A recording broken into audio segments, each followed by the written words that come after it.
The button has turned blue. That's not a That's color you normally see, is it?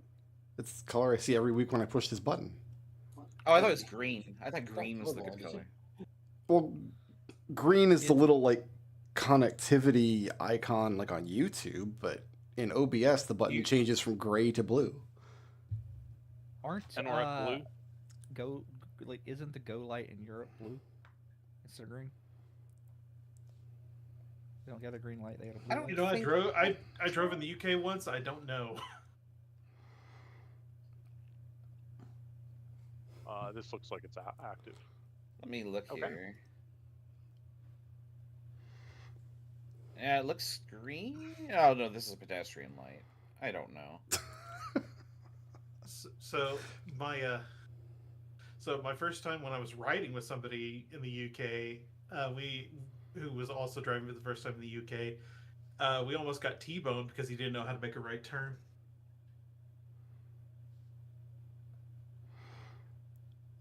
I found a map of countries where they don't have a yellow light. So it just goes green, red. Destel, they're gonna keep doing this until you Yeah, I'm aware. like. Yeah, no. Anyway. So, when we last left Aces and Eights, you had just made your way across the river with a pair of dogs in tow. Oh, right, we stole dogs. We did steal dogs. I thought we'd already dropped them off. I don't remember though. No, I think they're on the crew sheet. Yeah, I Yeah, we think named we have. I said don't name them. C and Don't C and Jacob. So we immediately named them. You don't said get don't name them. attached. And Jorgen immediately named them.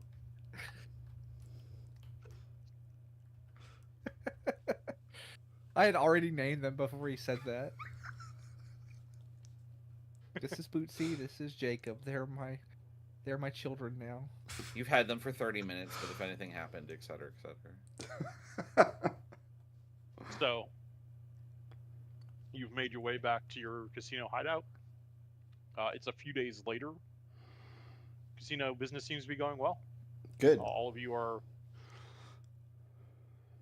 in one of your strong rooms relaxing. There's still two dogs hidden in the stashes of the massive manor house. It's late. Wind is howling at the eaves. Very, very cold day. Dead of winter. There's a knock at the side door, the one that connects not to the public casino but to your private meeting areas and conference areas. I'm sure we have a peephole. Scarlet will look at it. Can't see anything. Not just out of field of vision. Everything looks normal through what you can see through it. Well, then she won't open the door. Yeah, Ian pulls revolver out of his hip holster, or his shoulder holster. She'll slide open a something that will project her voice and say, "State your business." There's no answer. Then she'll close it, and she won't open the door. Is this one of Gideon's demon friends playing tricks? Gideon's Could gonna be. check, make sure there's no other entrances that something might sneak in. Oh, there are lots of other entrances. I mean, that's the whole point of this place is you have a lot of underground tunnels and whatnot.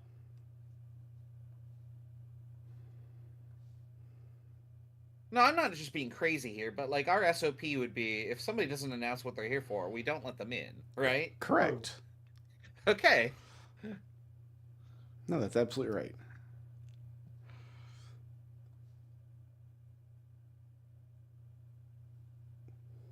Maybe somebody should check to make sure they didn't leave a bomb. I'm gonna go check on Bootsy and Jacob. I mean, we've pissed off the crows enough; they might actually come to attack us at this point. That is true. There's I really like- no way we can see if there like a parcel is left for us. Like there's no mirror that we can look You at. probably want to open the door to find out. Like, no, the people only allows you to see like someone standing in front of the door presenting themselves. You Oh, don't I'm have a view of the whole alley. This will be Open a s- Scarlet's new project: is install a fucking mirror. We open a smaller, peepier hole on the bottom of the door? We'll wait an hour, and then Scarlet will open the door, like when she thinks about it. To check for a parcel. Outside in the beating wind, no, freezing rain, is Amacio. He's tied up, he's gagged, he looks like he's on the verge of death. Been left in front of your door. Who's Oh. Amacio? Is that He's the our buddy. He's our Oh, contact. that's Amancio. Okay. He's a deal broker. yeah. Yeah, no, get him inside. We'll After put him in leaving front on- of the fire. Good job, Scarlet. We can freeze to death outside. Yeah, you were supposed to be could have watching just the as door. easily. You could have just as easily opened the door, Ghost.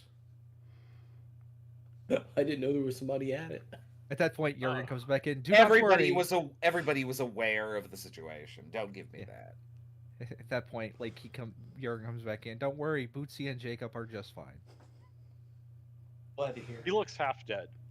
He tells you after a few minutes of laying in front of the fire and a couple of rounds of hot broth to get some life back into him that 3 members of the Crows just came up into an establishment, grabbed him, told him that this was for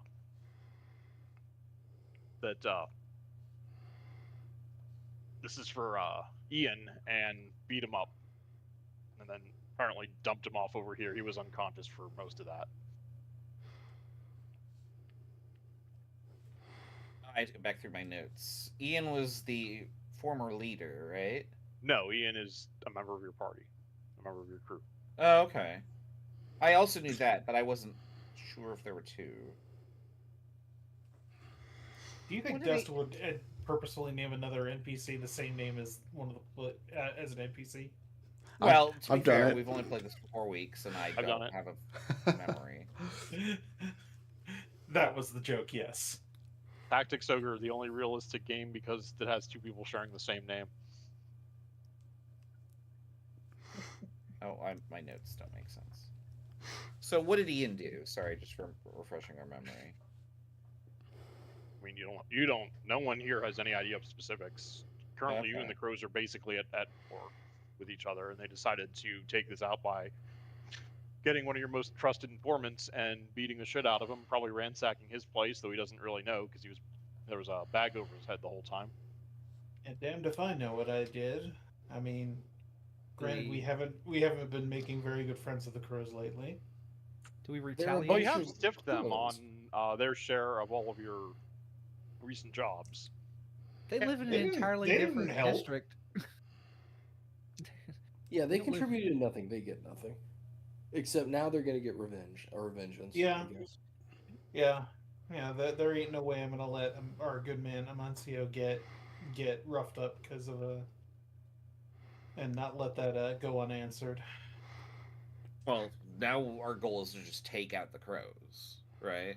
This won't stand. Basically. Yeah. Do we want to do it subtly or do we want to make a statement? So, question.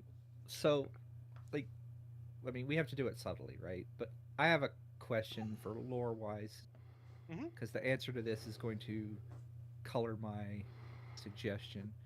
Yeah. The police force, they're called Blue Cloaks? Yeah. Yes. Correct? Okay. How... I'm assuming they're very corrupt. Deeply, yes. Okay, what is the thing that we could frame the Crows for that they could not bribe their way out of? Murder.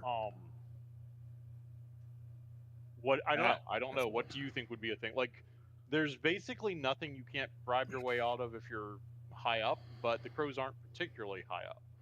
Right. Okay. The Crows' current leader is a woman called Lissa, who recently took command of the gang by murdering their former boss Yeah. and started the whole war in Crow's Foot that you guys got yourself entangled in somehow.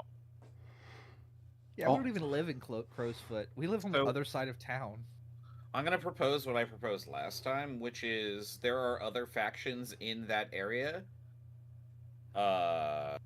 where are they on the list? The Lamp Blacks, which we have good standing with, and the Red Sashes, who we don't question mark. Maybe we can improve that.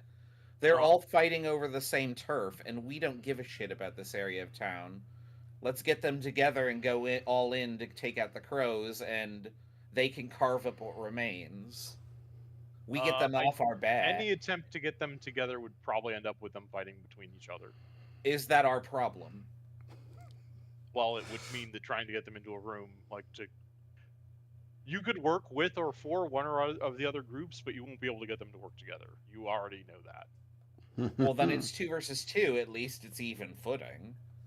I'm sure the Lamp Blacks would at least honor they would listen to us to say, hey, we have an issue with the crows. You guys do too. You robbed the Red Sash's treasury and paid for the Lamp Blacks when they gave you information about it, and you gave them the proper cut. So you're in their good books right now. Scarlet's going to take out a dagger, and she's going to stab it through the table. On the table, there's the name. Oh, shit, I just typed it in there.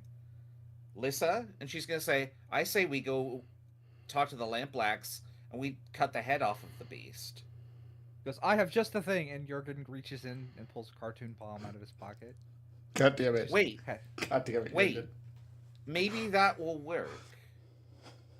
No, there's no situation anywhere where a cartoon bomb will work. I don't know. Maybe What if if we she put opened the nails in box and it exploded in her face. I don't know. We could also try painting the wall like a tunnel for her. No, but to get back in character here. That's Scarlet's plan is let's meet with the Lamp Blacks and let's just kill Lissa. Before we meet with anybody, So- let's send somebody around to Amancio's place and see what the state of things are. Like what was taken. They roughed him up, but he had a bag over his head and didn't see. Yeah. So let's take stock of what we've lost first. Agreed. I volunteer to go if somebody wants. Anybody wants to So go this with is me. going to be gathering information before the score. Yeah. Who is going on this Scarlet would information go. gathering? Okay. Jurgen. Okay. Just Gideon will go. We need help. So the three of you are going to head out there, and the other two are going to stay back at the hideout and make plans. Yes. Somebody should be with Amancio at all times, I think. Yep. Yeah, Ian will take care of him. Yeah, Ian probably does actually need some medical attention. But also just in case they come back for him, which I don't know why they would, but maybe this is what they're expecting. Is they're expecting half of us to leave.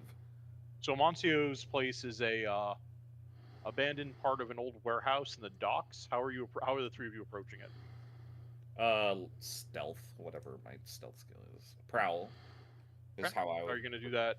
Do you want to do a group action? You want to sneak in? How are you? What are you actually going to do here, Tao? I'm going to how, be. how's everybody's prowl? I think a group action's a good idea. I have one in prowl, but I would rather just walk in the front door. Can we do both? Yeah, I You- don't you mind go make it- being. You should Yeah. choose a action to. Are you trying to do this stealthily, or are you just going to walk in the front door like you want? Well, If you encounter resistance, you will need to choose an action. If you want to use stealth, you can maybe avoid resistance. I guess is the best thing to say. Right. Me personally, I'm going to walk into the front door. Whether they Okay. want to remain, so I'm Gideon going is to. going to be stealth. I'm going to use. I'm going to use command for that because I'm just going to confidently. Well, you can walk... use command if you run into people, just walking in the front door. Oh, okay. And then who wanted to sneak? Who wanted to stay back and be out of sight? Oh, Scarlet would go around the back door while he's approaching the front door, or something like that. Yeah, Gideon's going to be stealthy and So ready. what would each of you like to roll for that? Prowl. Prowl. And Gideon, okay. And this is individual prowls, not a group effort. Sure. Would either of you like to push yourself and accept the devil's bargain? I get 3 dice, so I'm gonna be okay. I Famous know. last words. Go ahead and give me prowls, please. Critical success. 2 6s. Ooh. That's a 5. All right. So, Jorgen. Yep. You walk in the front door. There is one bored-looking kind of kid, like maybe 12 or 13, sitting inside. The place has been completely ransacked. You've been in here before, and Amicio normally keeps things pretty neat and organized, and it looks like the entire place, like there's just stuff everywhere. It looks like they probably cleared out most of his goods. And there's just some kid kind of like just sitting there, just slack-jawed when you walk in the door, like he wasn't expecting you there. Greetings, small one. Again, remember, just picture my voice being at about a 12 on a scale of 10. Very loud. Oh, hey, are you one of the guys that they look, don't hurt me, okay? They paid me to be here. I wouldn't hurt you. You were too small. Okay. They said that if you want your friend's stuff back, you just have to give them what you owe them. I don't have the details. Please don't hurt me. Okay. The kid then makes a move to leave. Both of you are hidden well enough that either of you could grab him. Like, he thinks that his part of this is done, and that he's going to just run out of here. He runs past each of you, first Scarlet, because you're much more well hidden. You have the opportunity to do something first as this kid Scarlet runs down the street back towards Scarlet. Crowsfoot. Sorry, Scarlet heard this conversation. Yeah. I want to tail the kid. Sure. Ghost, what are you doing? I guess we're not a kidnap group, so Yeah, I'm not interested in doing anything to the kid, but I do want to know, like, if he's going to report back to somebody and like take their coin and pocket it. Mhm. So I want to see that. Okay. Actually, What skill would you like to use for that? What action? Lurk, or not lurk, but prowl. Yeah, I think probably makes perfect Yeah, sense. like Prowl or she's just gonna remain like Yep. ear to the ground here. So we'll do Do the you want to same push roll. yourself or take a devil's bargain on this? No, I'll just do the same roll again. I got a 5. All right. So you follow the kid across the bridges, through the docks, back to Crowsfoot. He goes all the way to the Crow's Nest, which is the large watchtower in the center of the district that the crows make their hideout from. Staying out of sight, you can't make out what they're saying because you would give yourself away. And the night is just it is now as still. The hideous blowing wind and rain have stopped. It's just too still for you to get any closer. But you do see the guy give the kid a couple of copper coins, probably enough for like 1 or 2 meals, and then the kid runs off into the streets. That's good enough. I know now where the informant is, right? Yeah. Okay. So what you gained from that is that you know that Amicio is an arms dealer mostly, and apparently all of his stores have been ransacked by the crows when they came and beat him up and dropped him off on your doorstep. And they wanted a message for you that you can just pay them what you owe and your friend will get his stuff back. And the Yeah, person in their who, opinion, you owe them 4 coin worth of their take from your jobs. and where the person who issued that edict is at this tower, I mean, that's their stronghold. or at least okay. So that was probably Really? just not extra information then. Okay. Yeah. So are you gonna try and, as a group, would you like to try and actually plan a score to do something about this, or yeah. want to continue gathering information? What are we doing? Right. So, before we continue on, how do we want to approach this? Like, I don't think outright murder is I can't say this with a straight face, but it's not what we're supposed to do. We're It's supposed to be not. a thief, spy, and saboteur. Like, blowing up a building with people in it is not It's not sabotage. That's terrorism. Let's be clear. It would make the demon happy. Which is you're making my argument for me. I think that there are going to be very, very limited instances where, like, the only solution is to cut the head off of the beast. But this might be one of those times. So Agreed. And The we thing can't is- do that by robbing them. We can't just take 4 coin Yeah. worth of material off of them. And we can't engage in open warfare with them on the streets. That doesn't gain anything. The only way don't- to send the message back is to humiliate them. We have to strike them in a way that's going to make them look ridiculous and impotent in the eyes of the criminal underworld and the Blue Cloaks. Which is fine, and I agree, but just realize that will result in them assaulting us, and there will be violence, even if we do not. If we initiate. weaken them, the thing is there's a freaking 3-way war going on, and Mhm. if somebody shows any kind of weakness, they're just going to get. We don't have the manpower to take on this gang. There's 5 of us. But we definitely have the manpower to steal what they're asking of us and then make sure everybody knows about it. Lele, I think you might be onto something. So my suggestion is kind of we do something, we frame them for something, like, and then they get caught by the Blue Cloaks, but we make it a crime that they can't. Like the Blue Cloaks are so Blue Cloak that getting caught by them seems to be like a something that brings derision anyway. Because they seem kind of not good at their jobs.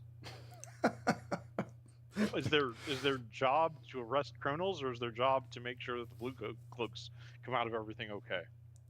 It's probably put food on their plates. Yeah. So, but the thing is like, there's probably a stigma. It's like, okay, you did something so heinous / stupid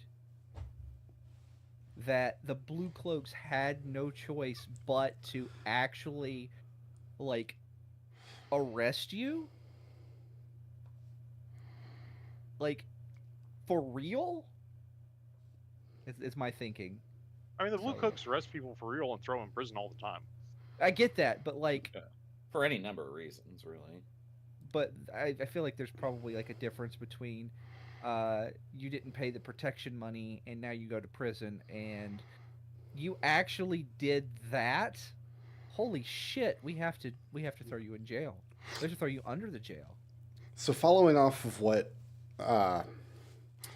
Scarlet was saying, the Lamp Blacks and the Red Sashes are the other 2 factions warring in this district, and we don't really care if they're fighting because we don't have a dog in that race. It's not our part of town. We don't do business there. What we need to do is strike at the crow's feet here in such a way to ensure that the other 2 factions just take them out of this war. Correct. Okay. So, I'm gonna go ahead and move back to the abstract level, finding an engagement. So you're gonna have a score that's gonna weaken the crows to some degree. What general plan would you like? Would you like assault, deception, stealth, occult, social, or transport? I was thinking sabotage was one of our options, but I see now that it's not. Sabotage I think that would fall under either assault or stealth or occult. We can do occult sabotage. We do have that ghost that makes you forget what the hell you were doing. So, okay, Amancio an arms dealer, and they just robbed his warehouse. Yep. Is there a way we can find out where, the munitions are stored, sneak in, sabotage them so they don't work? That way, if they try to use these weapons in this open war, they'll get their shit pushed in. But if they try to turn on and sell these weapons on the market, anybody who buys them will be unsatisfied and will have to turn to these other 2 factions instead. The problem with that is if we let them keep the weapons, then we've basically given up what was ours, and so we've lost profit in that regard. That's a short-term way of looking at it. I like that idea. I like that a lot. would I think make sense as a either deception or stealth mission, depending on how you're planning to get in there. 'Cause my thinking is we can't fight them in the street, and there's no point in just stealing back what was stolen because then we're just back to square one anyway. We're stalemate. We Yeah, have to just steal a lot we have to more than what was strike stolen. them in a way that's going to hurt, and the way we do that is to undermine their business in the eyes of their enemies and their clients. So the problem is if we undermine their business by sabotaging stuff they got from us, The message isn't that the crows are idiots. The message is that we don't know how to manufacture weapons and they stole bad goods. No, because we that's put bad out a business. disinformation campaign after the fact. Like, we left these faulty goods for them to steal, knowing they were stupid enough to fall for it. I like that a lot. No, the whole point is that they're gonna end with egg on their faces, and if we shout the loudest, then people will believe that, and we can get the Lampblacks to send that message around. So this to me sounds like a stealth mission. Stealth or Get into deception? their- Yeah. Deception would be if you're trying to But, talk like- your way in. Stealth is if you're trying to sneak in. This Oh, yeah, feels like a stealth. Yeah, thing. definitely a stealth Stealth mission. then, okay. Yes. All right, so we're going to do a stealth score. I'm going to go ahead and what I'm going to need is you're going to need to determine the point of infiltration. Figuring out where they've holed up all these weapons is going to require gather information or bringing in other contacts or allies. I will say outright that you do have a favor you effectively do have a favor from the Lampbacks right now. At least if you're going to do something that will hurt the crows, they will happily do you a favor without like asking for money or anything. So, question: Is the goal of this just to humiliate them, or are we trying to set up a situation where the Lampbacks come in and kill them all and defeat them? My thinking is That's that what I vote for. by setting them up for this humiliation, we reduce their effectiveness to fight this turf war, and they'll Okay. lose out to these other two factions. So, Yeah. question: Do we have any? So we know they stole our weapons. Do we know where they're keeping their weapons? Is it the same location? And if so, let's sabotage all the weapons, not just ours. You would need to do some amount of you would need Let's to not- do information gathering to figure out either of those. We're professionals. Let's not bite off more than we can chew. In worst case scenario, not- I have a Be- cartoon if we sabotage their weapons as well as ours, then the Lampbacks can attack without feeling restrained because they'll know that they basically won't have any defenses. But then our So- story falls apart. At that point, does it matter? No, I think that's fine. Like, our story, Gideon- we Gideon can sell thinks whatever it's- story needs to be sold. Leave that to Lile. She can put together any narrative. The like- waters can be sufficiently muddied. Yes. Yeah. Yeah. Well, so we strike, we wait a week, we see what happens, and then I will construct the narrative after the fact to fit however we want it to look. So Yeah, what are you doing to figure out where this stash of weapons they've stolen from Misio is? Mencio. Gideon will use compelled to get some ghosts to investigate and tell us what they find.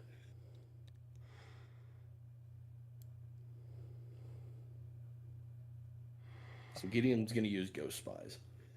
You're gonna try and use ghost spies, okay? And you do not currently have any allies because your other ghost got bottled up and shipped out to sea by someone got you killed. Demon. Yes, you do have a demon. Would you like to invoke the demon? Oh boy. As You know an what? I ally for would that? because Gideon is absolutely sure that people are going to die as a result of this conflict, regardless of if we do it personally. All right, so before this heist, while you guys were still planning, Gideon walks up to the fountain in the there's like a courtyard. It's cold. It's really cold. The water in the fountain is almost freezing. Gideon, you know the arcane invocations to get Adia to appear out of those water. You speak them. The sea devil appears before you. As always, she's looks like her hair is floating around her like she's a corpse long drowned in a canal. I'm very pleased with your work recently, Miss Gideon. How are you going to please me today? I have come to offer you a delightful opportunity which may see the deaths of the crows. I don't mind. I don't care for too much for who dies and who lives, as long as there's a couple of more corpses in the canal. Well, you know how gang wars go, right?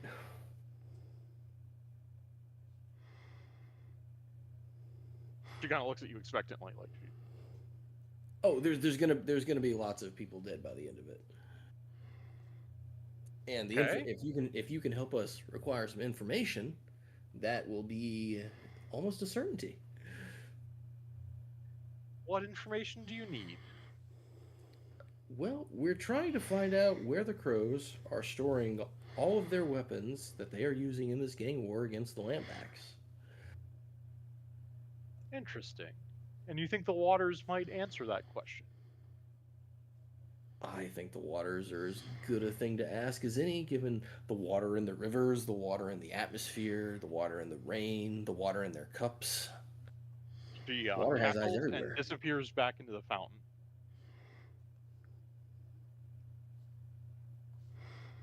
The next morning, Ghost, you feel it. You know something deep down in your soul. She has gotten some information to report back to you.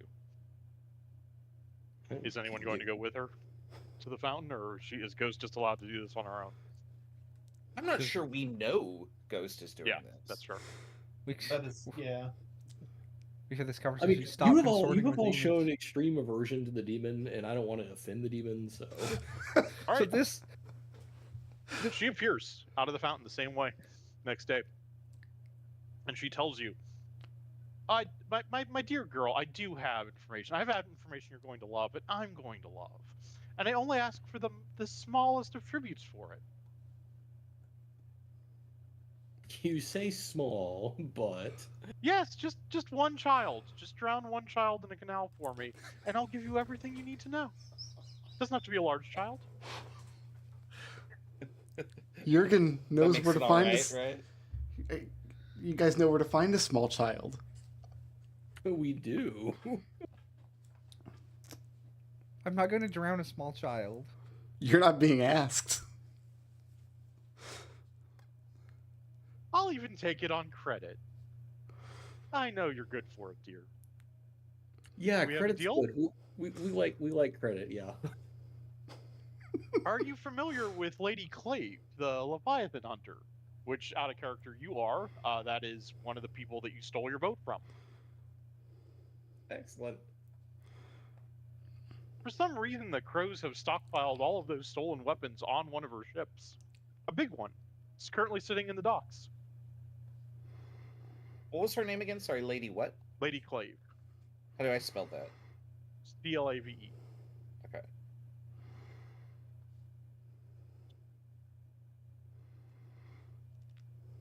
Have fun, dearie. And she disappears into the fountain with a hideous cackle. Thank you, pretty lady.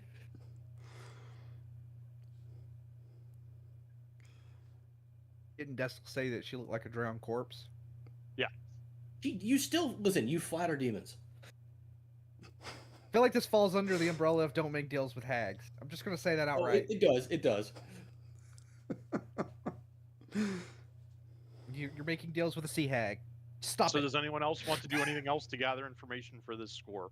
Well, Scarlet, not knowing that this has happened, would have started to look into this, but I mean, we have all the information now. Yeah, Gideon will share the information, but not say the details of where it came from or what the price was. I think we all have our suspicions now, though, at this point. I did some investigating, and this is what I found. Does anyone else want to do any other investigation before starting the score? No, seems Well, like can we scope out the place and Yeah. See if we can't figure out the number of people that work there. That would you don't mechanically you don't need to do that because we just go. That's kind of what the engagement role covers to some degree. Okay. Like we just need to fill out the specific details or anything else you want to establish before you go in. Stuff that basically we want to establish things that the crew wants to establish before we go in. Yeah. So how are we? What is it is the name of the ship is the Unflinching Whale. And it is a large ship. It probably cruise about 100. It is currently sitting in the docks out here. It is not currently Leviathan hunting season. About 80% of the Leviathan hunting happens within a 3-month period, and that's coming up in about 2 weeks is when the ship will probably head out again. So the ship is owned by this Right lady now, the ship Clave. is just- Yep. So she's not necessarily like an enemy of ours, but we've robbed her in the past. Well, if you look at if we look at the factions and we look at the Leviathan hunters, what do they think of you? This is Not highly, minus is my 2. So that, understanding. Can we? Can we sink it? Okay, 2 questions. Question 1. Yes. Can we sabotage the ship in such a way that it's unsalvageable, but that the people aboard it could safely disembark? They could safely evacuate. Are we trying to do a sabotage on the ship, or are we trying to sabotage the My- weapon store hold inside the ship? I think we sink the whole goddamn ship and make it look like the Crows did it. Yeah, I think we Like, sink the ship. either they betrayed Lady Clave or they fucked up so bad that, like, Okay. I'm gonna The regret mission is saying not- this, but Jurgen, this might be the one time where a cartoon bomb is going. All right. So the mission, the score is now to attempt to sabotage the entire ship to the point where it is unsinkable. This will have massive repercussions on the economy of the city, as well as the entire empire. Because remember, we need Leviathan blood to keep the ghosts out. Oh, this is Yeah. the One of only. the biggest and most powerful ships Okay. in the fleet will have serious repercussions. This might be above our pay grade. What you're Right. proposing. You can do it. I'm just letting you know. Like everyone in not the going group to be would our understand what having one less massive Leviathan hunting ship in the harbor in 2 weeks will mean. Which is It- why it's so damaging when the crows get blamed for it.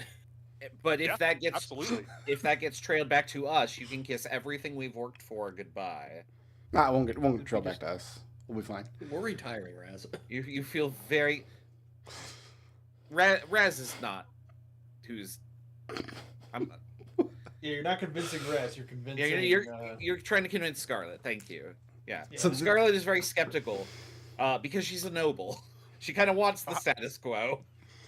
So, So how was- are we doing this mission? How are we getting onto the ship? Reluctantly. What is the plan? Are you gonna go all out and just fight your way on there? Are you gonna try and talk your way on? Are you gonna sneak in? Are you gonna use some sort of supernatural power to enter there? We're gonna try stick and like it. stick with stealth. I think is what we've Okay, decided. so we want to do a stealth. Well- Does anyone want to do any other item? Does anyone want to do any other item gather informations about the ship before we try and go to the engagement role? Yeah, Yeah, I want to fine. find a blueprint of the ship. Yeah, I think blueprints, type staffing, and resistance, especially if Lule wants to get people out of there safely, we know how. Okay, so who specifically is going to be doing what before I'm going we to. go into the score? I'm going to avail myself of the evacuation protocols for when a ship like this is damaged, how to safely get people off of it. Like, what are their procedures for doing that? Just to make sure that those avenues are smooth so we don't conduct this job and then that bell has to ring 97 times. So That only What happened. what skill do you plan to use that for that? What action? That would be a. Yeah, unfortunately, it'd probably be a study. And I have no dice for that. But I can take 2 stress and turn that into a command roll instead. And that gives me 3 dice for that. And would you like to push yourself or take a devil's bargain? I'm already halfway up my stress meter, and we're already like deep in the pocket of Yep. the chick from The Ring over here. So there's a 6 and a 5 and a 4. All right. This is to prevent needless loss of life when we sabotage this ship. Yep. So you make your way into a naval school, and just kind of talk your way past the people in charge, talk your way past the people gatekeeping, and you get a good amount of detail about what kind of protocols there are to save people if a ship were like this were to go down in the harbor. There would be some people on hand whose job it would be to rescue them. Most of the protocols, however, are making sure that any amount of Leviathan blood currently on the ship makes it ashore, and less about the people. But there isn't any currently. It's not prime Right. hunting season. It's full of illegal weapons. It's getting set up. The next 2 weeks are getting this ship into shape to go out to sea. Okay. And as I gather information, go ahead and go ahead and knock off that stress. I'm not going to charge you that for just background information, basically. Oh, okay. So Like I don't know that that's going to be particularly useful in the score. I don't think you need to spend stress for that. It's- Does anyone else have anything else they want to learn before we choose how we're going in there? I mean, having I a would like map to- of the ship, yeah. Sorry, go ahead. I was going to say I was going to try and consort with some of the dock workers or some of the crew that are getting ready to go on this voyage to, loosen their lips a little bit about protocols aboard ship itself. This particular ship. Go ahead and roll the consort.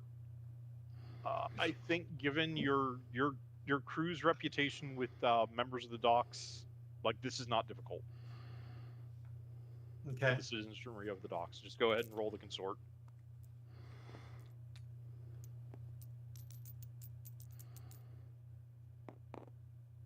That's a 6. Right. You find a shipwright who routinely works on that ship. She gives you most of the information you'll need about the layout. The problem is there are 3 large holds, and she has no way of knowing which one smuggled goods would be in. But she does explain to you how to get in and out of the ship, the best routes onto and off of it, the times that people are normally working there. It is busy. Like, at this time of year, there are people getting on and off of the ship 24 hours a day. how many of Okay. them are crows? Are crows? Who knows?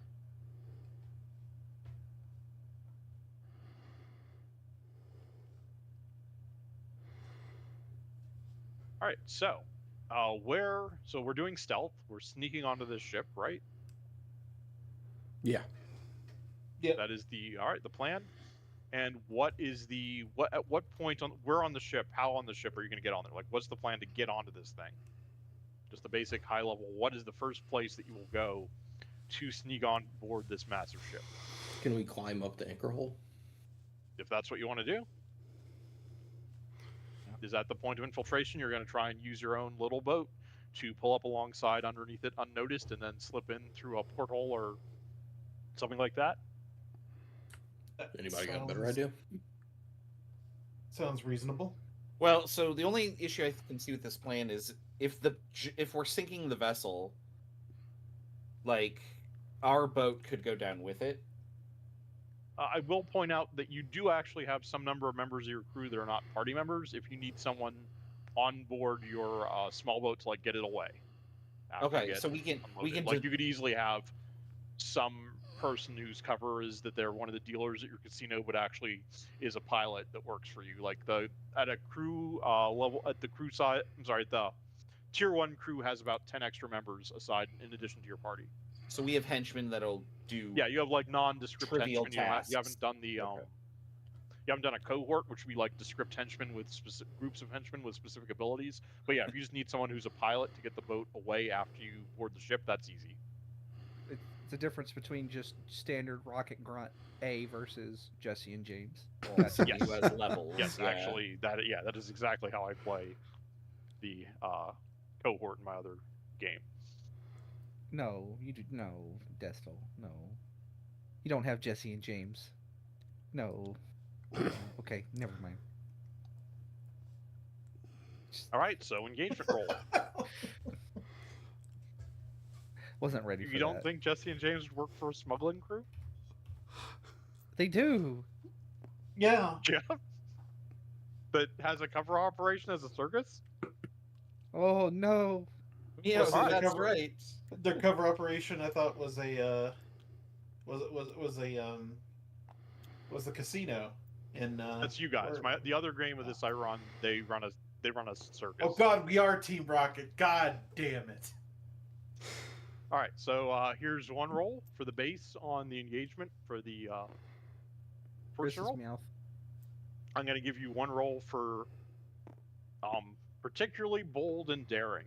The Leviathan Hunters are not a minor force in the city. Lady Clave is, effectively a high-ranking noble with an entire multiple crews of sailors and mercenaries at her call. Does the plan's detail expose a vulnerability or hit the target where they're the weakest? I can give you a die for this too, under the logic that you do have a lot of information that you might not normally have. You do have a good understanding of the layout of the ship, and you are going into a way. There's going to be a lot of people very busy, on the gangplanks and whatnot, but fewer people watching the water as they're getting the ship ready. So, can any of your friends or and let's see, special defenses. I pull one away for special defenses. I think I will also, and then I'm just going to take that right back. I will think that they definitely have some sort of special defenses for wherever they have stored all of these stolen arms inside the ship. Yeah, because no one's crazy enough to fuck with the Leviathan hunters. Can any of your friends or contacts provide aid? I would hope Would that anyone anybody, like to- if we called and said, "Hey, we're going to strike the Leviathan hunters," would be like, "No." Oh, we're good. I'm going to remove a die on this one for one of your enemies or rivals, given your general, given that you are on the Leviathan Hunter's radar. You have stolen a boat from him in the past. So can Well- any of your friends or contacts provide aid or insight? Is the Sea Devil providing aid? Do you want her to provide aid? Right now she isn't, but if you want to Oh, make a I deal thought with her to get aid, we can add another die. That's easy. I thought she already was providing aid. She Give gave you us information. Do we want to just have the devil sink the ship since it's in the water? The problem. The problem whole is if point we- of us like we sparing make it- 100 people. Yeah, if we I don't make think a deal with the there's- Sea Devil. Her bargain is going to be locking doors and not let anybody go off. Yeah, I'll happily add a die if you want to get aid from Adia. Yeah, no. No. Okay. Any other allies or contacts or anyone who you want to get help from? I don't have anybody. I do believe that if we did that, they'd be like, no. I mean, I'll say like We wouldn't trust somebody Okay. who would want to do a mission like this. okay. So we just have one die. Everyone ready for the engagement roll? Yeah. Yes. Sure. No. Let's see how Okay, bad Gideon, this what goes. would you like to do before the engagement roll if you're not ready? Pray? I don't know. The devil will happily go hear your prayers. There's also a lost god you may have a weird connection with after electrocuting one of their priests. Would you like to pray to them? I'll happily add a die for that. Ghost You is know no longer what? allowed to pray to anybody. Okay, here's where I'm conflicted because Destel seems really excited about this. And it's his game, and the point of this game is to just have things. Go Don't terribly blame sideways. Destel for your bad decisions. You've got to sack up and make a choice here. Yeah, I'm gonna pray to the lost god. All right, hold on. Let me find it in my notes. Like, Great. Fabulous. Oh man, I love Wonderful. consequences because one of our players is a dumbass. My favorite kind of consequences. This is why I get up 5 hours before I normally would to deal with your shit. this is one of This Chris's. is Raz the night- speaking, by the way, not Scarlet. Damn, right. The night before the job, something, I don't know what, who knows what, something just makes Ghost in her quarters getting ready, getting her stuff together. She just, she has a thought. And it's like a whisper. It's like a voice that she recognizes now. She recognizes after the fact, after she speaks the words, as the voice of the cultist, of the watching god of the depths, who she electrocuted in the consulate. And she offers a silent prayer in her mind to the watching gods of the depth, and she feels something. Just something like maybe a twinge in the ghost field is the best way to approve of it. But I'll totally add another die to the engagement roll for that. Jorgen looks at Lila and goes, I have a good feeling about today. Yeah, it's gonna be a good day. It's gonna be the best day ever. I just want it clear that I've written in my notes, Ghost prays to some god of the depths, and then parentheses, I don't know, this is Chris we're talking. That's a 2 on the engagement roll. Oh man, I'm so glad that we It could invoked have been a 1. deities. Well, who Desperate knows? So the initial representation is desperate situation. Okay. So, the 5 of you And Bug, your pilot.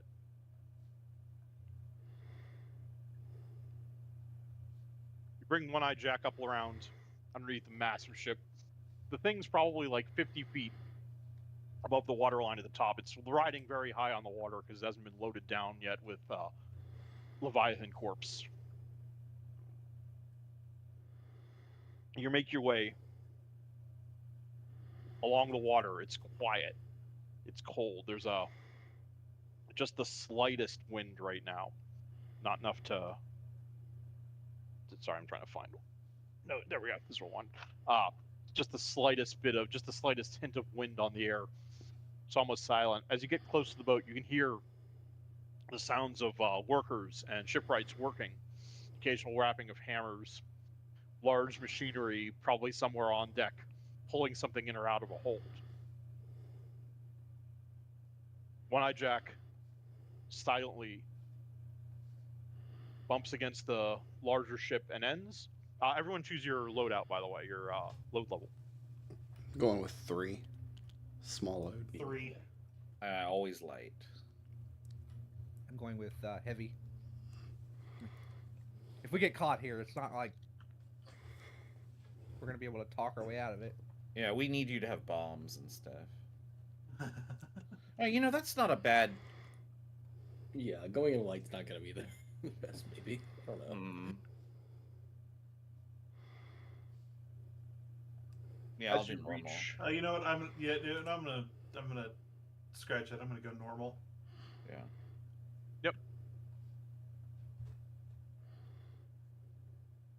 as your boat reaches the edge of the ship, an unnatural cold seems to settle over the area, and arcs of electroplasm leap from rails in the ship leading down to the water and just immediately illuminate the area. It's almost as bright as twilight.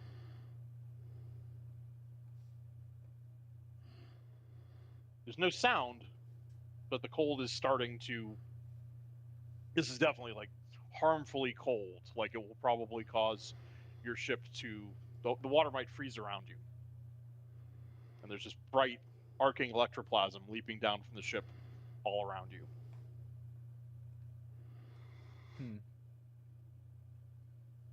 Unfortunately, But this that's sounds no- like a Gideon situation again. Like a situation that Gideon caused, or a situation Gideon can fix. Yeah. What do you want? What do you want me to do here? Even odds on one of those. Yeah. Well, how about this? Everybody very quickly get on. Jurgen tells everybody to very quickly get onto the chain since we're climbing up to that. Mhm. And then he will push off the boat to keep it from getting stuck.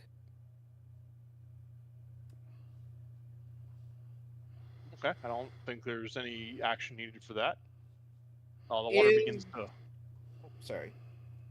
The water begins to freeze, and a thin rime of frost forms all around the boat. But Bug starts to paddle it back, and it seems to be making progress. You're all hanging on the chain. There are bright arcs of electroplasmic energy now coming down from these weird rails along the hull of the ship.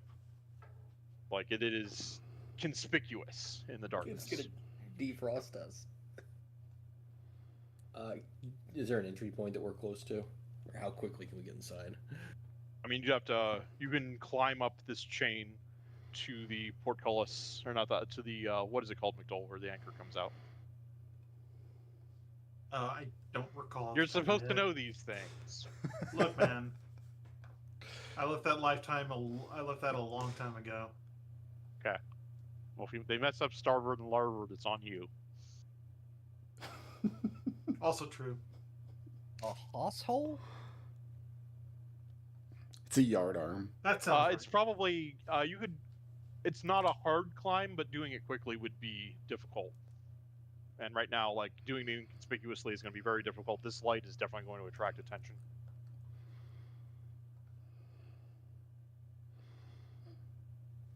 All right, who's going up first? Here, let me go first.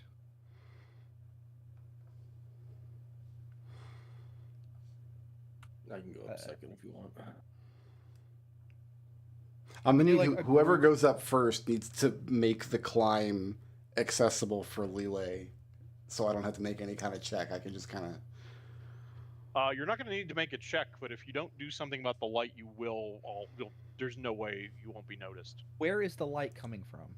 There are metal rails that run down the hull of the ship into the water, and electroplasmic energy is arcing down and just flashing brightly. It's just electricity, like arcs of electricity, flashing down around to where your boat was. Your boat is now making its way out. There's also an unnatural cold forming, starting to freeze up the surface of the water down where your boat was. Yeah, they're doing like weird ghost stuff. So if we need, the only one of us who can do anything about the lights is Gideon. If they're ghost lights, I'm not sure how. It would... I mean, you can have a flashback to show how you actually planned for this. You can. They might not be magical. They might be like electromechanical, like alchemy or something like that. Well, this I'm is. just trying to think of what I could actually use. No, to the- do. Let me tinker. maybe. Electroplasmic energy isn't necessarily supernatural. It might have a supernatural fuel source, but might be mechanical in nature. Like that's the way the ghost gate. That's the way the spark gates work, for instance. To rephrase my previous statement, like even with a flashback, Yep. this is outside of Lele's wheelhouse. This is not a Okay. character action that makes sense for her. Okay, I got a flashback. Go for it. So, given all the information that Gideon was able to gather, given the fact that it's Leviathan hunters and they're a big deal, and the ship we're going on is a big important ship, and the person who runs it is a big important person, clearly there was going to be some sort of defense mechanism. Yes. And so, to account for that, Gideon was able to use her tinker skill to prepare some sort of devices which can disable the vent system. So, in the case of electrical or ectoplasmic surges, these are devices that will redirect the energy and overload the system. In the case of, spikes or dangerous stuff, things that would block and clog the mechanisms. So she has these little anti-trap thingies that she prepared ahead of time. All right. Go ahead, and I'm gonna say that doesn't require any special preparation, but go ahead and give me I would say tinker. Does that make sense to you? Yeah, tinker's what I was going for. Okay. Would you like to push yourself or take a devil's bargain on this?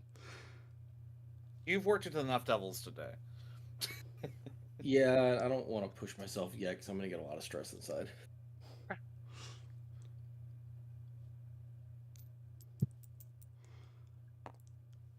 That's a 5. 5 in a desperate situation. So go ahead and put an EXP in tinker because this is desperate. So, and are you currently injured or anything? Do you have I'm any not. harm marked? I don't. Great. So back in the hideout before you left, Gideon is demonstrating these large silver and steel clamps with wires that she's rigged up.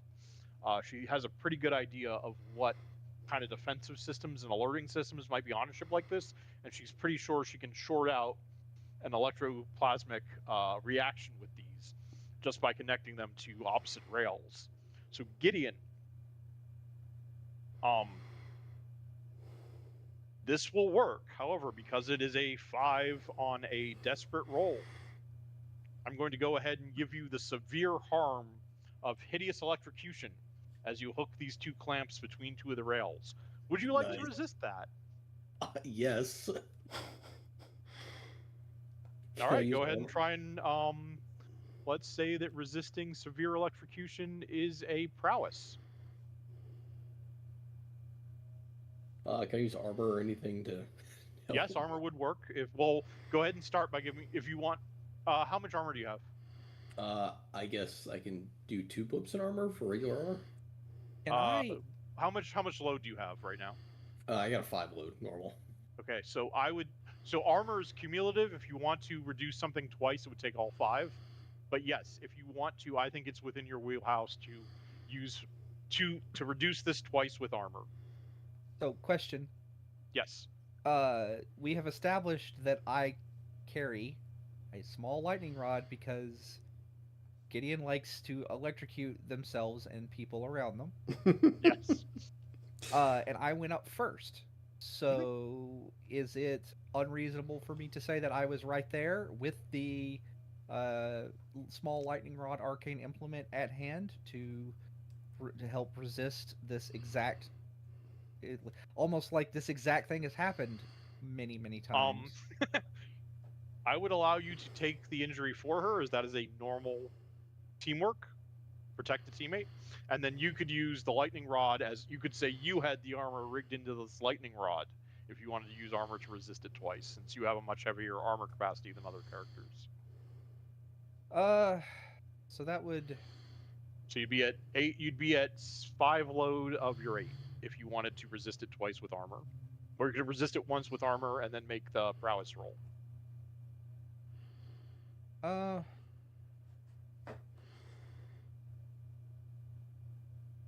Severe harm is number 3, by the way. Need help. So you'd want to resist it 3 times to get it down to off the sheet, and twice to get it down to less effect. Yeah. All right. I'll go ahead and reach out and grab, like, what you see, like I'm what Gideon sees. So Jurgen's standing behind Gideon with kind of keeping an eye out for people while she fidgets with the thing. I hear a small fuck, and then I just reach over and grab the wires and ground the electricity, and I reduce with 1 level of harm, and then I'm going to use the prowess on to reduce it again. Go ahead and give me a prowess. So I just roll, because I've got 3 pips, I just roll 3. You got 3 pips, so roll a d6 and subtract 3. That's how much stress you take. Okay. I'll roll a Do you shout d6 out? and roll 3d6 and subtract the highest number. Oh, is that the... Yes. Yeah, you're right. All right, so Make I'll sure roll. you shout out "I have the power" while you do that. So you take 2 stress. Yep, 2 stress. And you Okay. take electrical burns as a less effect, 1st level harm. Okay.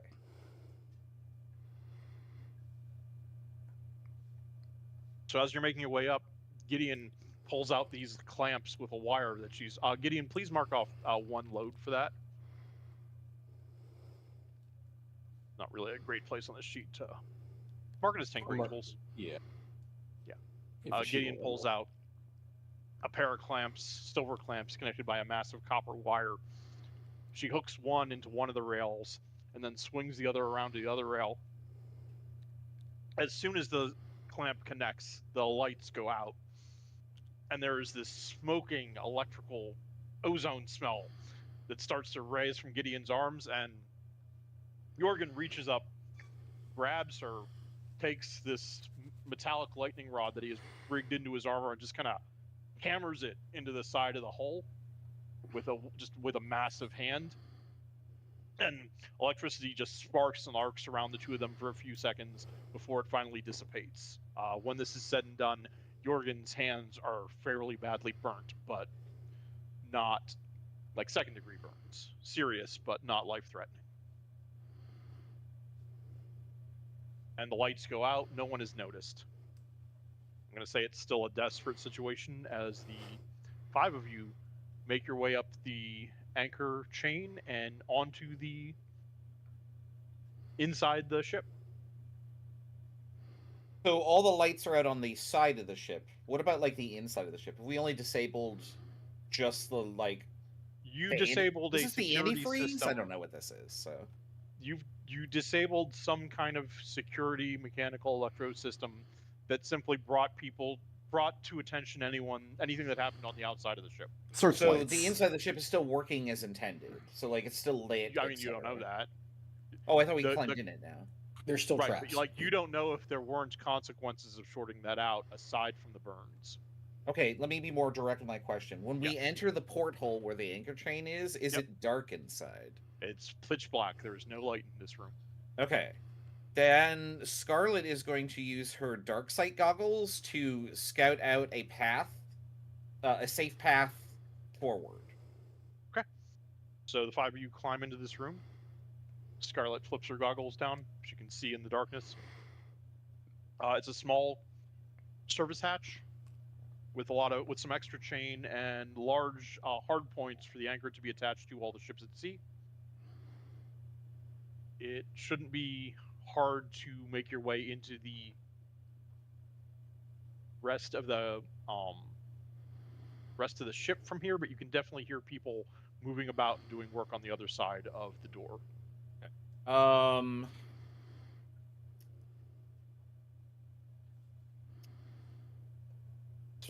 You're probably about 5 levels up from the low holds where you expect things to be found. You're gonna have to make your way all the way down to the lowest level of the ship, right above the bilge, and then you're gonna have to look through the 3 massive holds that usually use for Leviathan parts. You're pretty sure the weapon store, it's pretty large, and it's gonna be in one of them. You just don't know which of the 3. Okay, I might need help with this flashback idea, but this seems like a great place to change into the uniforms that we brought. That would be the flashback. Workers' uniforms? Yes. How would you like to procure those? Well, what action? Give me one. Name one of the mechanical actions that you took as you were as you were getting these uniforms ahead of time. I'm not going to charge you any stress for this, but I am going to make the check relevant. I feel like this would be I feel like this would be a consort or a sway. Consort is working with an individual, like a specific individual, whereas sway is fast talking. Okay, so probably consort is more appropriate, but like at some point Scarlet spoke with their supplier and was like, "Where do you get these uniforms? We also own a ship that we have serviced, and we're trying to staff a crew." And so you were putting yourself forward as a shipping magnate from like another noble house that was looking for uniforms. Yeah, that sounds about right. Of Lady Clave. Yeah, because they're effective, etc. Of her workers, excellent. Go ahead and give me that consort. Would you like a devil's bargain or to push yourself? And would you like anyone else to aid another on this? I have no stress, so I'll push myself. I don't know if anybody else could help me with this. Yeah, they can. We can have multiple characters in the Oh no, I meant in what way? I know everybody else is aware. How could I get Ian on this? I feel like I mean, I have my foresight ability. I can just be like, I can be right there with you. You were there posing as her manservant, as she is posing as a noble, only not posing. Yeah. Yeah. Right. Okay. So what does that do? That gives you an additional die, and Ian marks off one of his free helps if he wants. I like having 4 dice for this, so I'm gonna roll 4. Let's see what we get. Are you kidding me? On 4d6, the highest I rolled is a 3. You got a 3. That's a failure. I'm aware. Jesus fucking Christ. Okay. It's your hate, Raz. It's because you're so angry with my actions. So, yeah, you went to in the docks. You found a supplier that gives not really uniforms, but there's some markings because there's just so many people on the ship. The ship probably has a crew of 100, and there's probably there's probably 300 people who actually work on the ship when it's at port. So Lady Clave does make them all wear like an insignia on an armband. You get 5 counterfeit insignia. However, the person was onto you, and these counterfeit insignia, while they look right to you, probably officers will see right through them. You don't know that. But there's some sort of mark or something on there that makes it obvious to people above rank and file that you are not supposed to be here. So you have these, you think, armbands that you can wear. So, yep, Scarlet puts on her clothes. Yep, and you also bring like the, stuff that makes you look like your ship workers, shipwrights. Yeah. So what do I check off on? What do I check off? Go ahead and just mark off 2 load for that. And these sheets don't have a good way to just generically add load for stuff, so I'm just gonna call this climbing gear. Yeah, sure. Because I have light climbing gear. I'll check that. Yeah, that's fine. Okay. Right. Yeah, you have the playbook specific lighter climbing gear. So yeah, You Yeah. all change into outfits fitting of shipwrights and dock workers, and you all put on the armbands that when you look like when you first step out into the hallway and you see people going back and forth carrying supplies to service the ship, they look exactly like everyone else's armbands to you. This is fine. Good job. This is absolutely fine. Good work, Shava. All right, so the five of you I are now appreciate in the praise, knowing in the what's going corridors on. of the ship. You nod to each other as workers just seem to ignore you like you're supposed to be there. Let's do this quickly. I'm gonna keep this situation at desperate. That didn't make it any worse, and it can't get worse than desperate. But... I always love to hear Go that. ahead. Didn't make it worse. Well, it did make it Sometimes worse. it's- You're just not aware yet. Sometimes that's all you can do is just. Do I take XP for that? No, because it was a flashback. It wasn't desperate on that roll. Ah, I just put that roll at risky because it was in a flashback. If it was desperate, the consequences would have been worse.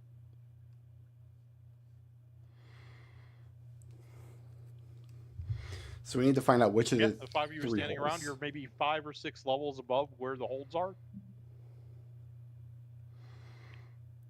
Well, we attained the the blueprints of the ship, so we know the workers- layout, right? Yeah, you have a pretty good idea. You know how to get down to the holds. Figuring out which of the 3 holds the stuff that you care about is in will be difficult. Oh, But also, I think your plan is actually just to sink the ship. So you just need to get somewhere where you can make it look like whatever they stole was the problem. I assure you, Lele is very interested in what's in all 3 holes. Okay. Like, Yeah, our plan is to sink the ship. Lily's desires be damned. She already has her casino. Jurgen is going to look around and find boxes. Mhm. He's going to hand everybody a box, and he'll Yeah, put there's- Lele in his box. It takes a and minute then or two, carry- but you easily pick up a couple of like empty crates, and Jurgen, you actually have a pallet Yeah, if you want. yeah, just carrying it. So like, all right, let's go. All right, the 5 of you make your way down. The ship's many of the hold itself is accessed by a couple of hatches in the deck, so the access tunnels down here are quite narrow. You make your way. You have to edge your way around workers and crew. Nobody seems to notice anything off until you get about 3 levels down. 3 levels down, there's a man. He isn't wearing any of the insignia of the crew. He's tall, kind of grim and gaunt looking, probably older in his 50s. He's walking with a cane. And just as soon as you guys make it down to the level where he's kind of like overseeing, he just meets whoever's in the lead's eyes, and you know he's made you out that you shouldn't be here.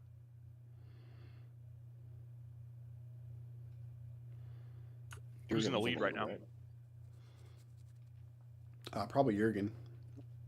Okay, Jurgen, this man definitely knows that you're not supposed to be here. As soon as you reach the bottom of the stairs on the 3rd level, he's like standing there in the middle of the hallway as people wander this way and that, leaning on his cane, and he just meets your eyes, and you know he the jig is up. He saw right through that disguise. Mm-hmm. Jurgen, thump him. I'm gonna hit him with the pallet. You said I have a You're pallet. gonna in hit him my with the hand. pallet. All right, which, I'm just gonna hit him straight in the face with the pallet. What are you attempting to accomplish, and which action are you using? Skirmish. Okay. And What I'm what gonna are you attempting to accomplish with the skirmish? knock him unconscious. Okay. Go ahead and so how many dots do you have in skirmish? 3. Would you like to take a devil's bargain or push yourself or get help? I'm not going to take a devil's bargain. That has not worked out well for me. Okay. I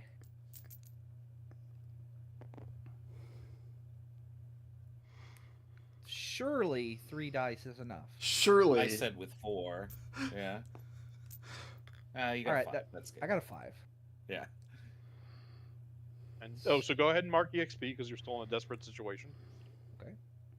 You walk up to thump him with the pallet, and basically as soon as you're within reach, the sword cane is out and it slices the pallet in half and takes a nasty gash down your arm.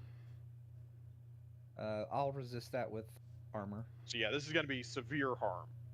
I Do you have any armor left? yeah, I do. Okay. So severe is the top level. You can use a combination of armor and a prowess to get this down to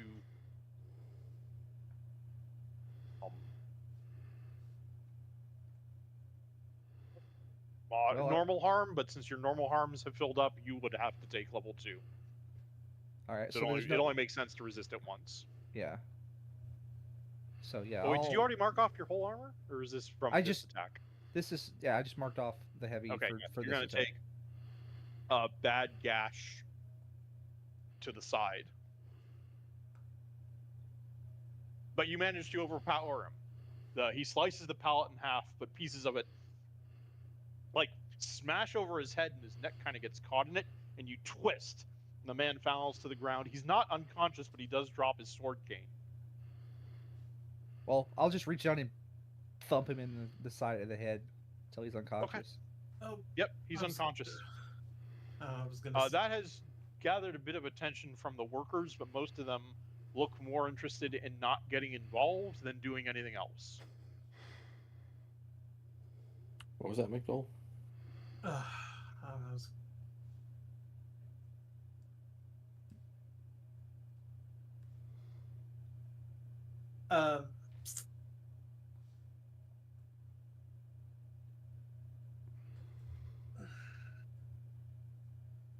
I was just gonna say, is there any way that I can just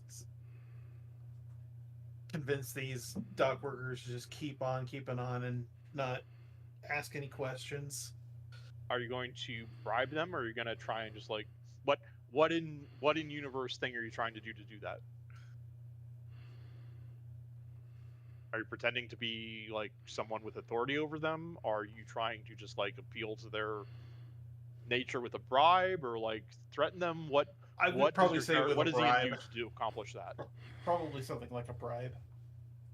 What are you going to bribe them with? Coin. Do you want to roll sway for that? That makes most sense Yeah. to me. All right. I'll do Do that. you want to push yourself, take a devil's bargain, or get help? No. Fucking. That's a 2. Okay, so first of all, mark EXP because you were still in a desperate situation. Yep.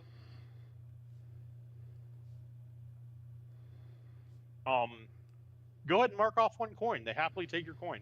And mark off Yeah, 1 okay. load for you carrying that amount of coin with you on this job. Okay. Yeah, the workers happily take your coin and they make themselves scarce. What they've done after they make themselves scarce, you're not sure, but you get the sense it's not good. Do we need to hurry? Yes. We always Faster. needed to hurry. Faster, faster, faster. All right. And at this point, are you guys like flat out running? Yeah, make our way to the first. yeah, of that would need the to 3 hurry. Like holds. all pretense of Yeah. stealth is gone. We are booking it to the holds. Yeah. All right. Yeah, and I- stealing when thing, we- stealing thing on top of this is not an option. Lele, we get the job done. We get the hell out of this thing. Yeah, and I have something very specific for once we get to the hold and then leave. Does it involve a Alright. child? No, it doesn't. The 5 of you make your way down. There seems to be a lot of commotion on lower decks at this point, though there aren't a lot of people down here. The 1 or 2 you see, they are obviously in a hurry. You can't tell if they're doing work or what unless you want to slow down and actually like look or interrogate them. You make your way down to the holds. I'm gonna roll a fate roll, pure luck, to see which hold you're in front of. 4. There are 3 large chambers, each of which at this level has a fairly large, complicated access door with like a mechanical lock and a large turning wheel that you can rotate to get the whole thing to open. You're standing in front of one of the 3. It is locked. Does anybody else suddenly want to play the tanker mission in Metal Gear Solid 2? It's kind of what Yeah. I was thinking, yeah. Yeah. Jurgen, wreck it. Yeah, it's exactly those kind of doors. It's the large wheel that pulls 2 levers behind the door on the other side. And it always And seems like there's you. a lock on this to prevent you from rotating it right now. It always seems like you push the button enough to rotate it, but you always have to rotate it one more time to get Yep. the door to open. Yeah, Yeah, exactly. Jurgen. Exactly. wreck it. I'm bleeding.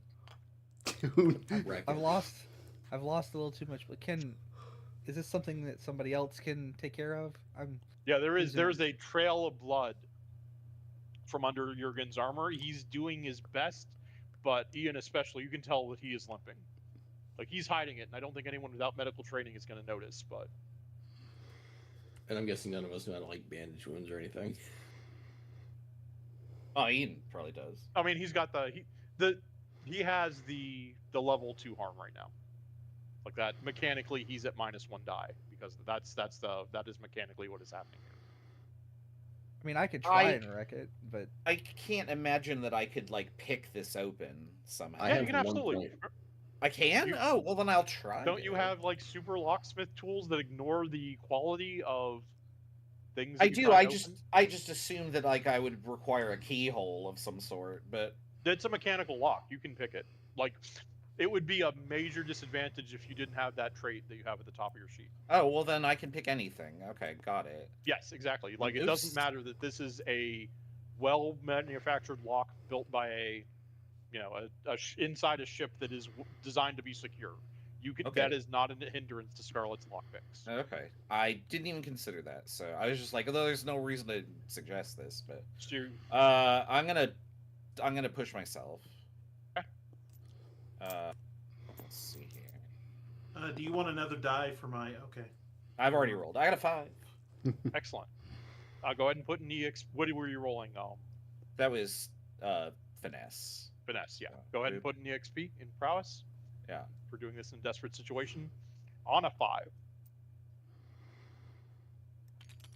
You work the tumblers of the lock. It's one of the most complicated pieces of hardware you have ever worked. The rest of the group are standing behind you. Come on, we need to get this open. And you're just tuning all of that out. It's just you and this piece of metal. The last tumbler slides into place, and some kind of mechanical trap on the lock snaps closed, and you lose access to your lockpicks for the rest of the session, for the rest of the score. They're broken in the lock, unrepairable. But you got it open. You only set off the trap with the last tumbler. Good enough. The consequence there is you no longer have lockpicks. I hope it's the right door. Yeah, I do too. You open the door, I take it? Yeah. And inside is a large, strange apparatus. It looks kind of like there are lots of electrical cables and like long pins that might be like used to shove something in. Like it kind of looks like this massive, hideous, weird alchemical science, like biology experiment kind of table where you strap a human down and do hideous things to them, but the scale is massive. This thing, like you would strap a small whale down to this thing and experiment on them. It is not the store of weapons you were looking for. They're Is this- torturing leviathans. does this thing look like it would explode if like cause a chain reaction? Maybe If I you might put be a able to do cartoon that. block, could have put a cartoon bomb on it. Is it isolated from the rest of the ship, or the cables go like up into the No, ship? it's definitely not Like, isolated. The cables go in and out of the woodwork and the rafters. Like what the system that you had earlier, that the alarm that caused the lights to flash when you first get on here. For all you know, this could be directly connected to it. Okay, yeah, so this is some sort of power generation thing. I guess could I do a flashback to get information Yes. on this? All right. What do you want to accomplish with the flashback? I want to know about this device. I want to know that, like, because we're on borrowed time here. We don't have enough time to put the explosion on the cache of weapons, right? Do you want to add any other characters for the flashback? How And much? let me talk you through what I'm seeing here. I think that this is because this is deeply specific. This is going to be a 3 stress flashback, and if some number of characters here make some sort of role like Tinker or Channel, I could say that you prepared for this. You were aware that they were doing some kind of weird experiments, and you have equipment, sabotage equipment specifically to sabotage this and cause the boat to sink.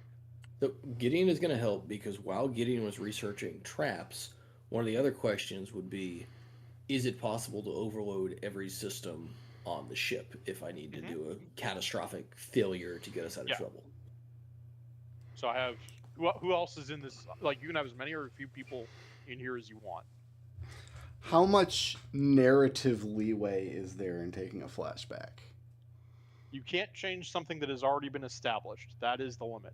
Okay. And at 3 stress, 3 stress, which is what I'm currently charging for this, you can do a lot.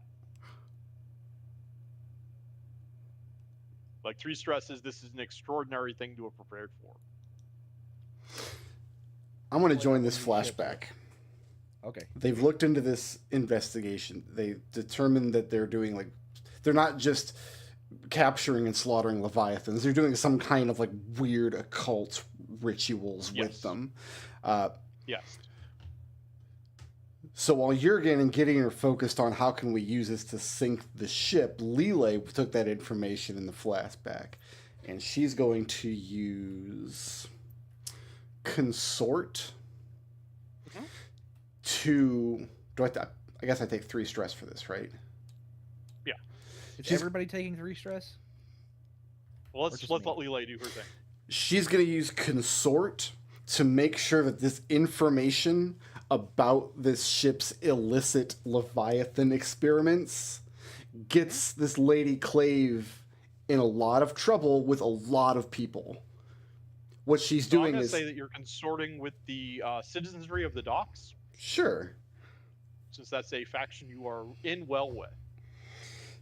So the idea is once this earth-shattering kaboom goes off, it's not going to get traced back to us. It's going to get traced back to the highly illegal and dangerous magical bullshit she was doing on her own boat. Yep. So over the course of the last week, after you learned of the things we'll see in the previous flashback, Lele was talking to the dock workers, talking to the shipwrights, talking to the rank and file who go onto the ship, making sure all of them knew that this thing was here, and some of them did and some of them didn't, because some of the people had to build this, and just spreading unease within the citizenry of the docks about whatever the fuck they are doing on this ship. Because it seemed like, and Leviathan hunting, going out to a sea filled with floating stars and killing a whale-sized demon to harvest its blood to power your electrical gates, that's already pretty bullshit. People don't enjoy, that is already, people are on edge. It takes a certain class, a person to sign up for that mission. Signing up for that mission to also bring along an unhinged member of the university that wants to see if they can go further doesn't make people happy. Absolutely. So yeah, you have stirred up considerable ill ease among the citizenry of the docks specifically, which is where most of the sailors and lower class workers who would be involved in this, everyone's uneasy about the ship. Good. Everyone thought that this it sounds like there might have been some taverns where people are actually drawing lots and betting their commissions aboard this ship, which would normally be quite prestigious, to try and get out of it because of the rumors of this machine after Lele's weeks of walking around. You spent a week walking around and just kind of stirring up shit about it. Now I just hope that Gideon and Jurgen can actually use the information. Yep, Gideon and Jurgen. What did we do with this machine? What did we see in the past? And also, I'm only going to charge one of you the stress. Who wants to take 3 for the flight? I'll take it. Jurgen's okay. Injured. So Ghost, what happened? Where were we a week ago? We were investigating, and I'm going to use Arcane for this channel. Mm-hmm. Yep. We were investigating the various devices that might be aboard the ship, and we found wind about these illicit magical bullshit demon experiments going on. and how the system was tied to every other part of the ship so that the energy gathered from the demons of the process could power the ship and all of its systems. Mhm. And as part of this discovery, it was learned that if the system is destroyed, the energy throughout the rest of the ship will essentially start to overload because it'll become unregulated. And as a result, it will cause explosions throughout the ship. And if you were to shoot a lightning bolt into the system, that energy would course through the entire ship, causing it to also explode. Because again, Gideon was looking for methods of catastrophic failure. So you were talking to a member of the university who had apparently been brought in to consult on this, a woman named Naria.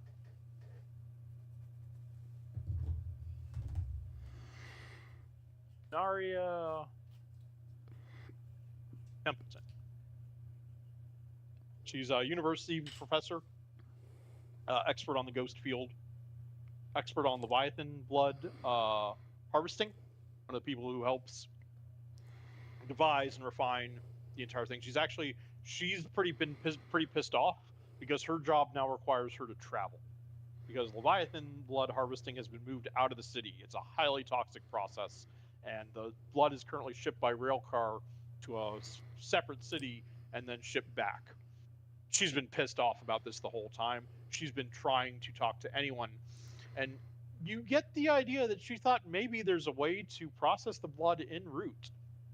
And while she can't admit to having worked on the design herself, she does slip you a couple of blueprints and say, as long as my name isn't associated with this, because she thinks that the whole thing is a catastrophic failure waiting to happen, and she thinks they didn't really listen to her as much. Like, they loved the idea, and they didn't care about the scientific rigor that she wanted to bring to this project.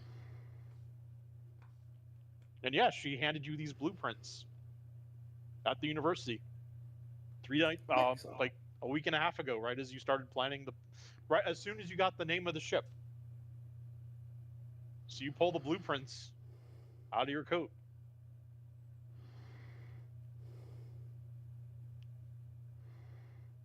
So I'm not gonna make any rolls for that. That happened. What are we doing? Standing in the hull of this ship with this monstrous arcane machine. Now, Scarlet already has our escape route in mind because she's the one who initially got the blueprints of the ship to know the layout. Okay, so we're not going to explode with the ship. That's what I'm concerned about in this moment. Well, we'll have to find out. Any number of things could happen. Yeah, I mean, I believe the idea is Gideon is going to channel lightning into this machine to overload it. Instead of that, can we have said that Gideon bottled the lightning, and we attached it to? We have a car. There's still be a channel to invoking it. Is I think look, you have to tell me what role you're using. So if you want to convince me that something other than making a channel action makes sense, I will describe. All right, I know this is the last session. Let me explain how this actually should work, because I've been a little loosey with it. You tell me what action you want to take. I describe what the results of success with that action are, and then you can choose to either do that or choose a different action. So right now we have established in fiction that the results of properly channeling lightning into this device would be a catastrophic system failure that would cause the ship to slowly begin to overload, and bad bullshit will happen. If you want to try to do something else, tell me what you want to try and do, and I will tell you what a success or failure would do for that. Okay, so the key word there was slowly, which means that Lele can get her wish and people can evacuate the ship. Yes, if it's successful, it will. You are fairly certain from the diagrams that you got that if you can overload this thing and cause a slow rolling catastrophic failure. You can't say for certain how long it'll take, but it won't immediately explode and kill all of you. Good. Think. Is there a time frame, like less than an hour? It might end up taking a day. Like, what's the max? Don't really have time to think about. You don't have time to do the math right now, given the situation on board the ship. Okay, so yeah, I guess Gideon will want to overload it with lightning, but she's also going to want Jurgen to set some bombs just in case the lightning isn't fast enough. Jurgen, do you have load left for explosives? Well, I have. Yeah, I do. I feel like I've Jurgen got- always I has know. load for explosives. So, like, my understanding is the stuff in the playbook over here does not count It doesn't count if Italicized it's stuff doesn't count. italics. if it's in italics. Okay. Yeah. It doesn't count. All right, but yeah, no, I have 3 left. So, I pull out. So you guys are doing this as a group? Like, I'm gonna say that doing this correctly will require multiple explosives being set, and then Gideon will fire lightning. So if you want, I would say this should be a group action to do the wreck or whatever you're gonna do to set the explosives, and then Gideon will make an individual action to channel to use her lightning ability. Does that make sense? Yeah. Yeah. Like, as to long do as this it's not a group quickly and action. effectively, you're all going to be handing out explosives and bringing them together at Jorgen or whoever's discretion. Oh boy. Okay. Okay, Yes. I'm- And if it I'm fails, we all die. I'm going to mark the demolition tools off and Yep. the scary weapon or tool using all Yep. of my load. So I just pull out like an And Jorgen, you're armful- doing the lead a group, right? Yeah, I'll do it. I've got 2 in wreck. I've got -1D, but I'm going to push myself.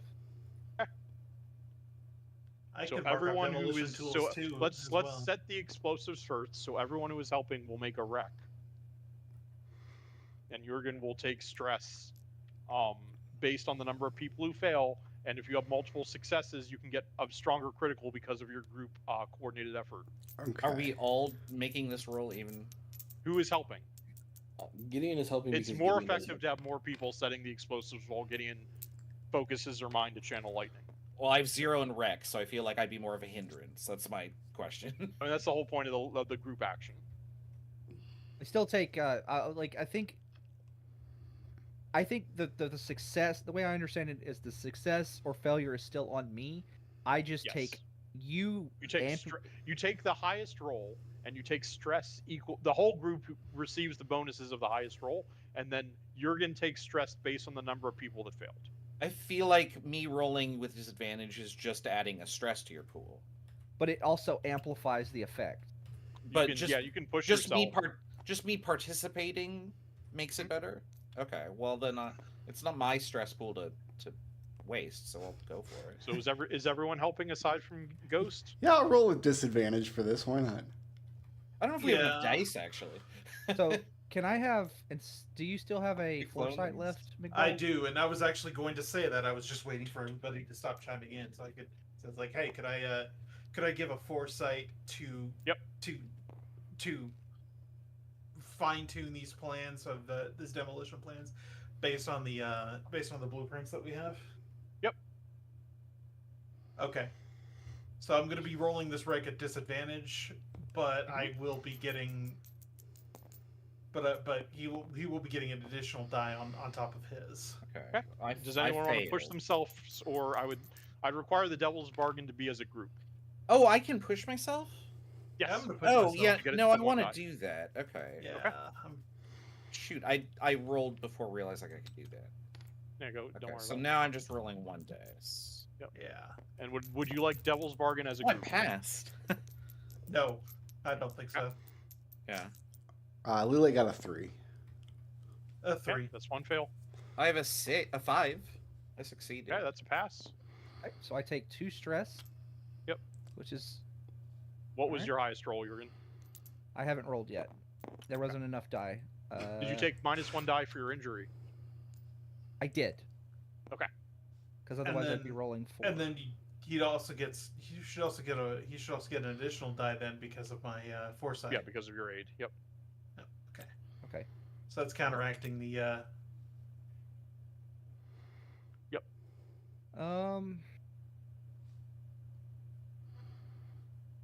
I'm trying to do the math here. I don't know if I roll one more die or not. How many dots do you have in wreck? 2. 2? So -1 for injury, +1 for Ian, and are you pushing yourself? Yes. All right, then 3. Then I rolled a 4. You rolled a 4. We had 1 pass, and 2 fails. Correct? Yes. Yeah. Yes. All right, so go ahead and mark 2 stress.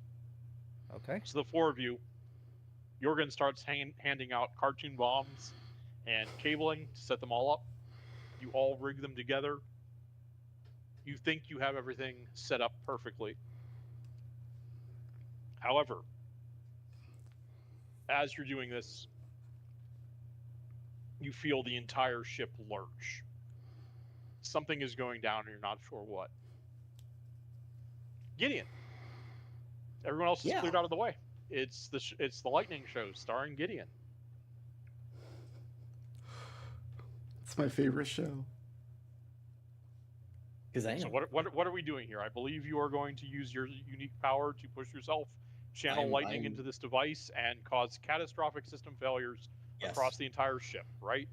Yeah, after everybody gets out of the way, yes. Yeah, everyone is standing at the entrance to this hole And so right now. I'm gonna do this when we're outside of the room so that the door doesn't slam shut and lock us inside with it. Okay, everyone scurries outside. You have a clear line that you can channel lightning to the device standing outside the hold. Okay. What are you rolling?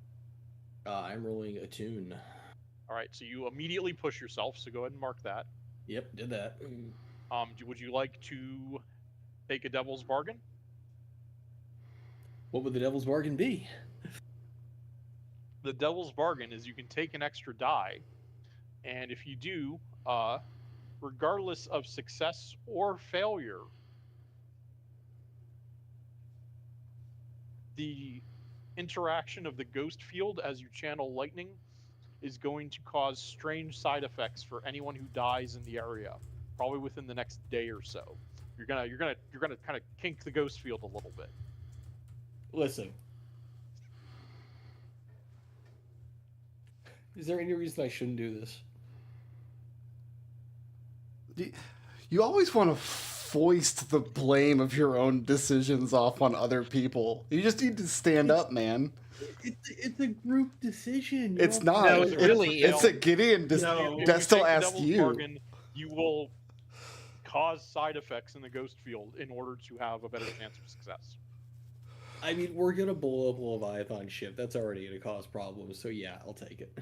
Okay, how many dice do you have now? I guess 4. All right, and can I let someone else help you with this? I think because of the special ability that only you have, I cannot think of a good way for anyone else to help you unless someone wants to describe something. Like, This is me not helping. I would allow someone else to help you if they want to do like a flashback to like getting you special equipment that they're gonna hold or something like that. I feel like we already So did I that. have- Right. I mean, you did it in terms of having the plan, like in random order to rods, make this yeah. like this roll isn't something normally in the normal gameplay I would not allow a help on this roll. If you want to have someone help you, I would require like a flashback or something to show how someone is helping you channel lightning. Gideon, please hurry. I'm bleeding to death. All right, sounds like no one's helping. I think it's Alright. just you. Get in. Well, 5. 2 So 5s. 5. Go ahead and mark EXP for doing channel in a desperate situation. Gideon closes her eyes and takes a deep breath. All of you feel an unnatural cold and just a twinge, not in your mind, in your soul. So if something is just wrong or off. Gideon, you point at the device.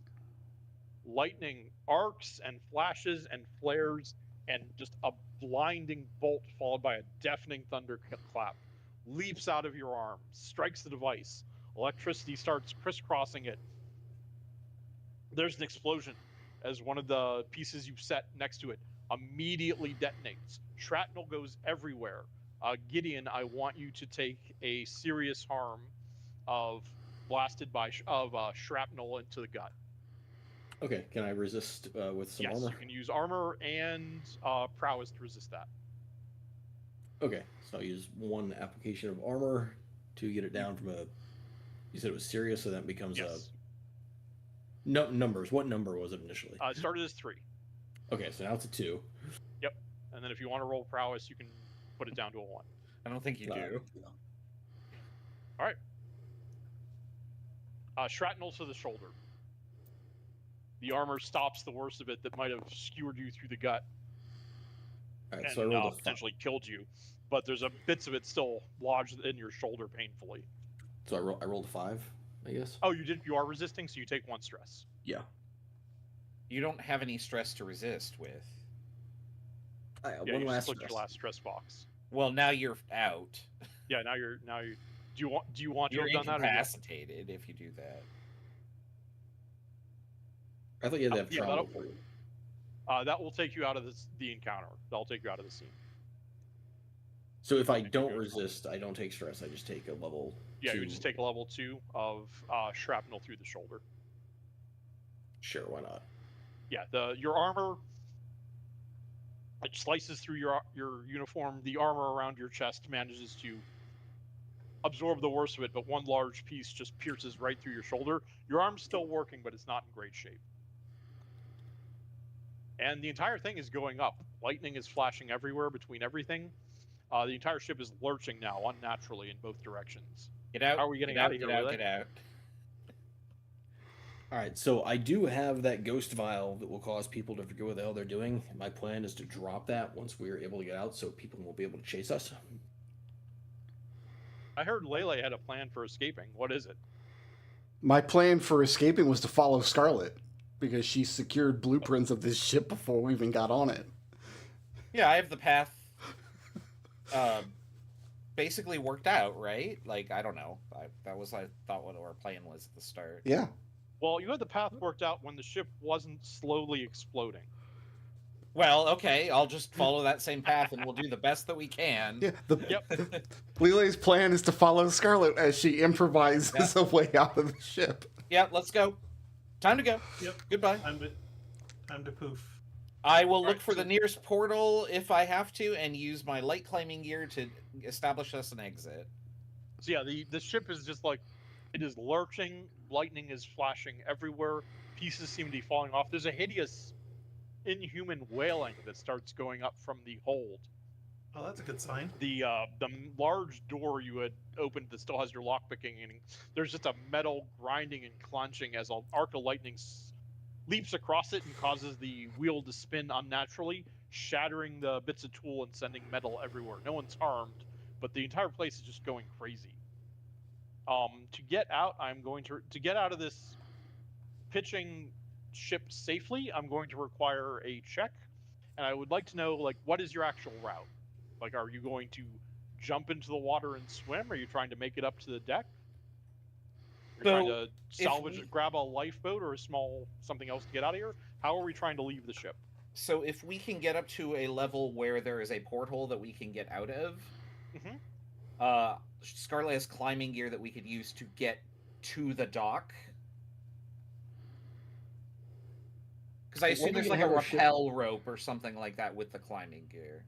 Weren't we gonna have our ship pick us up when we were done? Like if No, they we see told things- them we told them to get away because when this sinks, our ship might go down with it. Yeah, we we send them directions to come back and pick we us sent up. them away. Okay. I like the idea of stealing another boat from these people. I do too. Yeah, if we can get a lifeboat. Okay, Sure, Scarlet knows the way to the lifeboat. Let's go. Okay.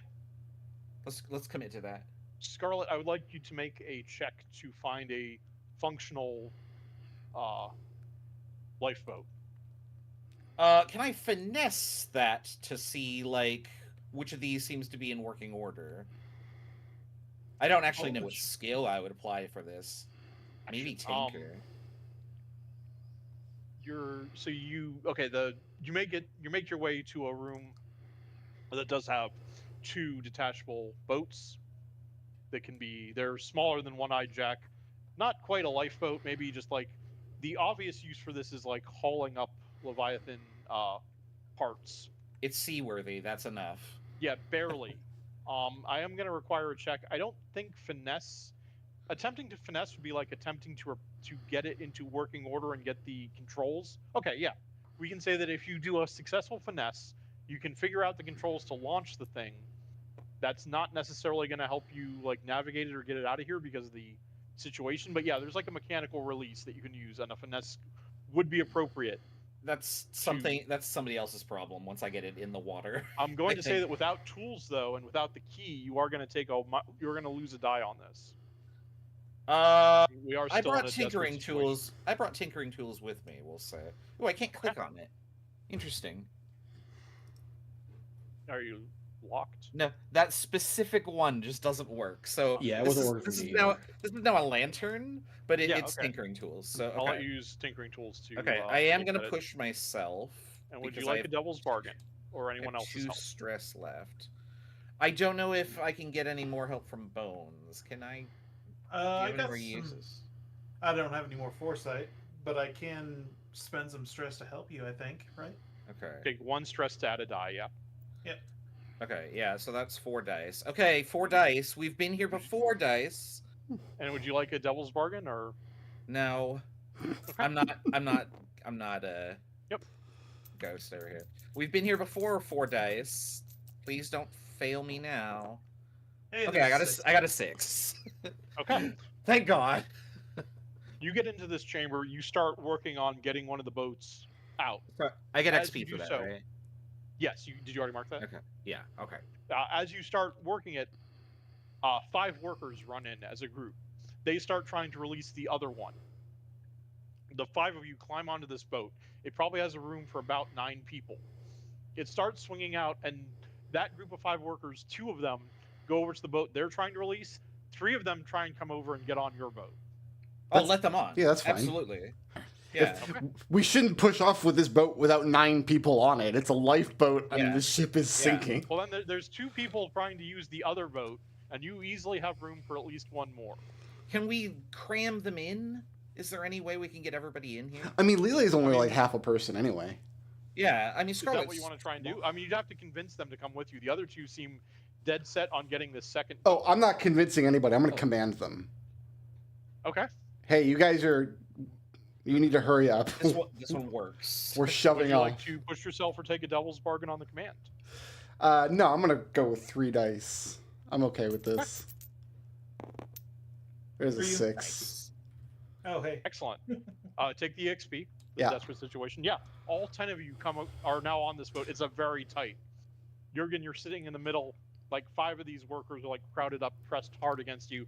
As the boat swings out on this arm, there's a lash of electricity, and the gangway, the mechanical thing that it's on, gives out, and you fall like 30 feet. There's a cable that would normally let you descend, but because of the failures of the mechanisms on the ship, the entire thing falls like 30 feet. Jurgen, you have the opportunity to push one of these men over as you fall and make it look like an accident.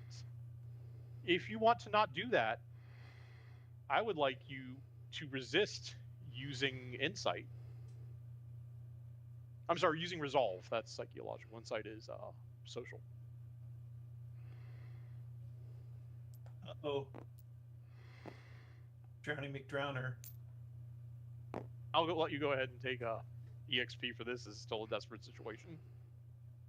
Is it a child that he's going to push overboard? No, it's maybe a 14-year-old woman. That counts. She is dressed like a carpenter, and yeah, as the boat, that's a 4 is a that's a pass. yeah, that's a pass with consequence, right?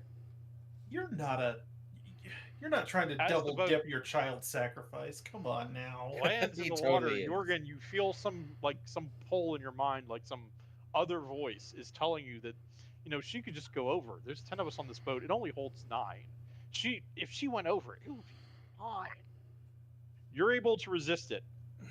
However, I want you to take, and you can resist this as well, the level 2 harm of unable to ignore the voices anymore. And I don't like because your harm is already filled up below there. Like I don't see a way. Like there's no point to trying to resist. So Well, you're literally telling to type in unable to resist or whatever. unable to ignore the voices anymore. The voices are really good. And the 10 of you are on the water. The ship is listing next to you. There's hideous crackling and moaning as like pieces of it splinter. Arcs of electricity go up into the air. And who's piloting it? Who's piloting our escape craft? I'm going to ask for one last check for one person to pilot to pilot this craft to safety. Someone who has stress. I think several of us are topped out. I've got stress. I just don't know what I would be able to. Which one? Yeah, well, I don't know of my, what skill that would even be. skill that would be. Well, for you, it almost doesn't matter. Well, okay, You can it manage does. that. Maybe sway to call cadence for paddling or something like that. Yeah, sway to like sway or command to like get the dock workers that are on the boat with you to row it or Yeah. to. Yeah, I think. Which one of those you rolling? Sway. And would you like a devil's bargain or push yourself for help? I will push myself. Okay, go ahead and take EXP because this is still a desperate situation. We've never actually recovered from that. And roll your sway. You get a third die, and I will do that. And we all drown. No. Oh, good, a pass. There's With a 5, yeah. Yep.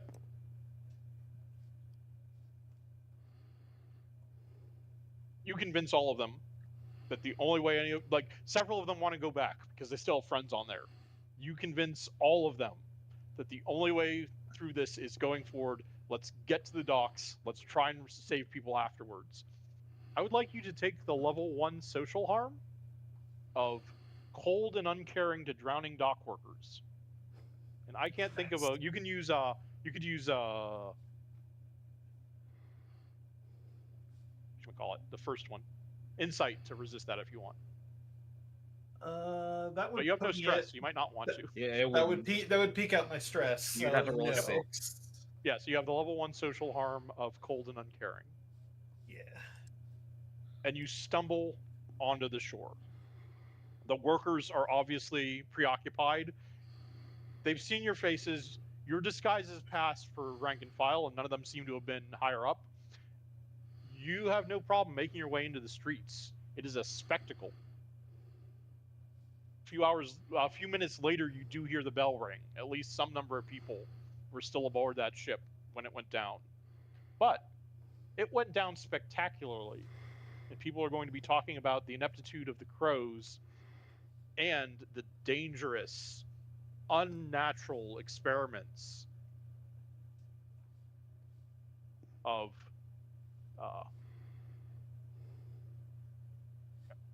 Lady Clave for weeks. That is the end of the score. I'm gonna say that's the end of the campaign.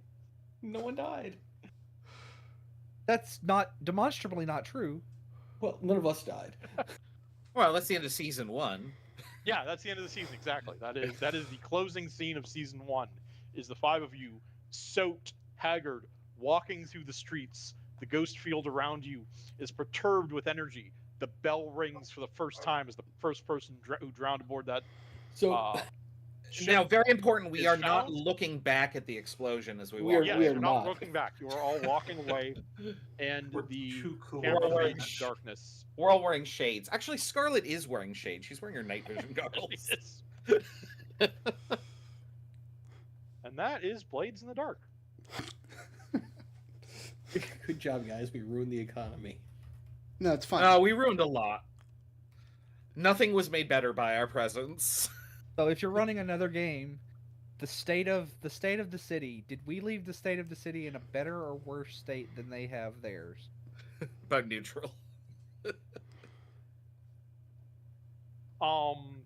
Well, the crows are probably out of commission. But Good. also, there's going to be one less ship going out to hunt leviathans this season. How's Well, that? they could build more ships. How's that our problem? And We there's live a in new the- casino. It's apparently quite good and even has some dogs. I'm sorry. Am I the only person that sat down and read this book when Destil gave us the PDF to read? Because the book doesn't say that our goal is to leave the city better off than we found it. The book says that No, I our didn't- goal is to set up a criminal enterprise and profit. No. All I want to know is like, did we leave the city in a like the state of the city? Like, did we leave it more of a smoking ruin than Yes. his other players? Okay, yeah. Oh, then the other players haven't made it as far as you guys yet. They're very slow. So Well, we're they're more They're talented. currently smuggling people into Brightstone during a plague. Well, tell them they need to pump up those numbers because He needs more lightning, clearly. Yeah. Do we need to like do any like bookkeeping aftermath, like on the faction sheet or whatever? I mean, if we want to play another season later, I would be fine with abstracting that out. Okay. Well, I have all my Like, notes I- here. We'll post them yeah. later, whenever Alright, that so- happens. Deleted all my stuff on my character sheet because tabletop simulator. I did save the table.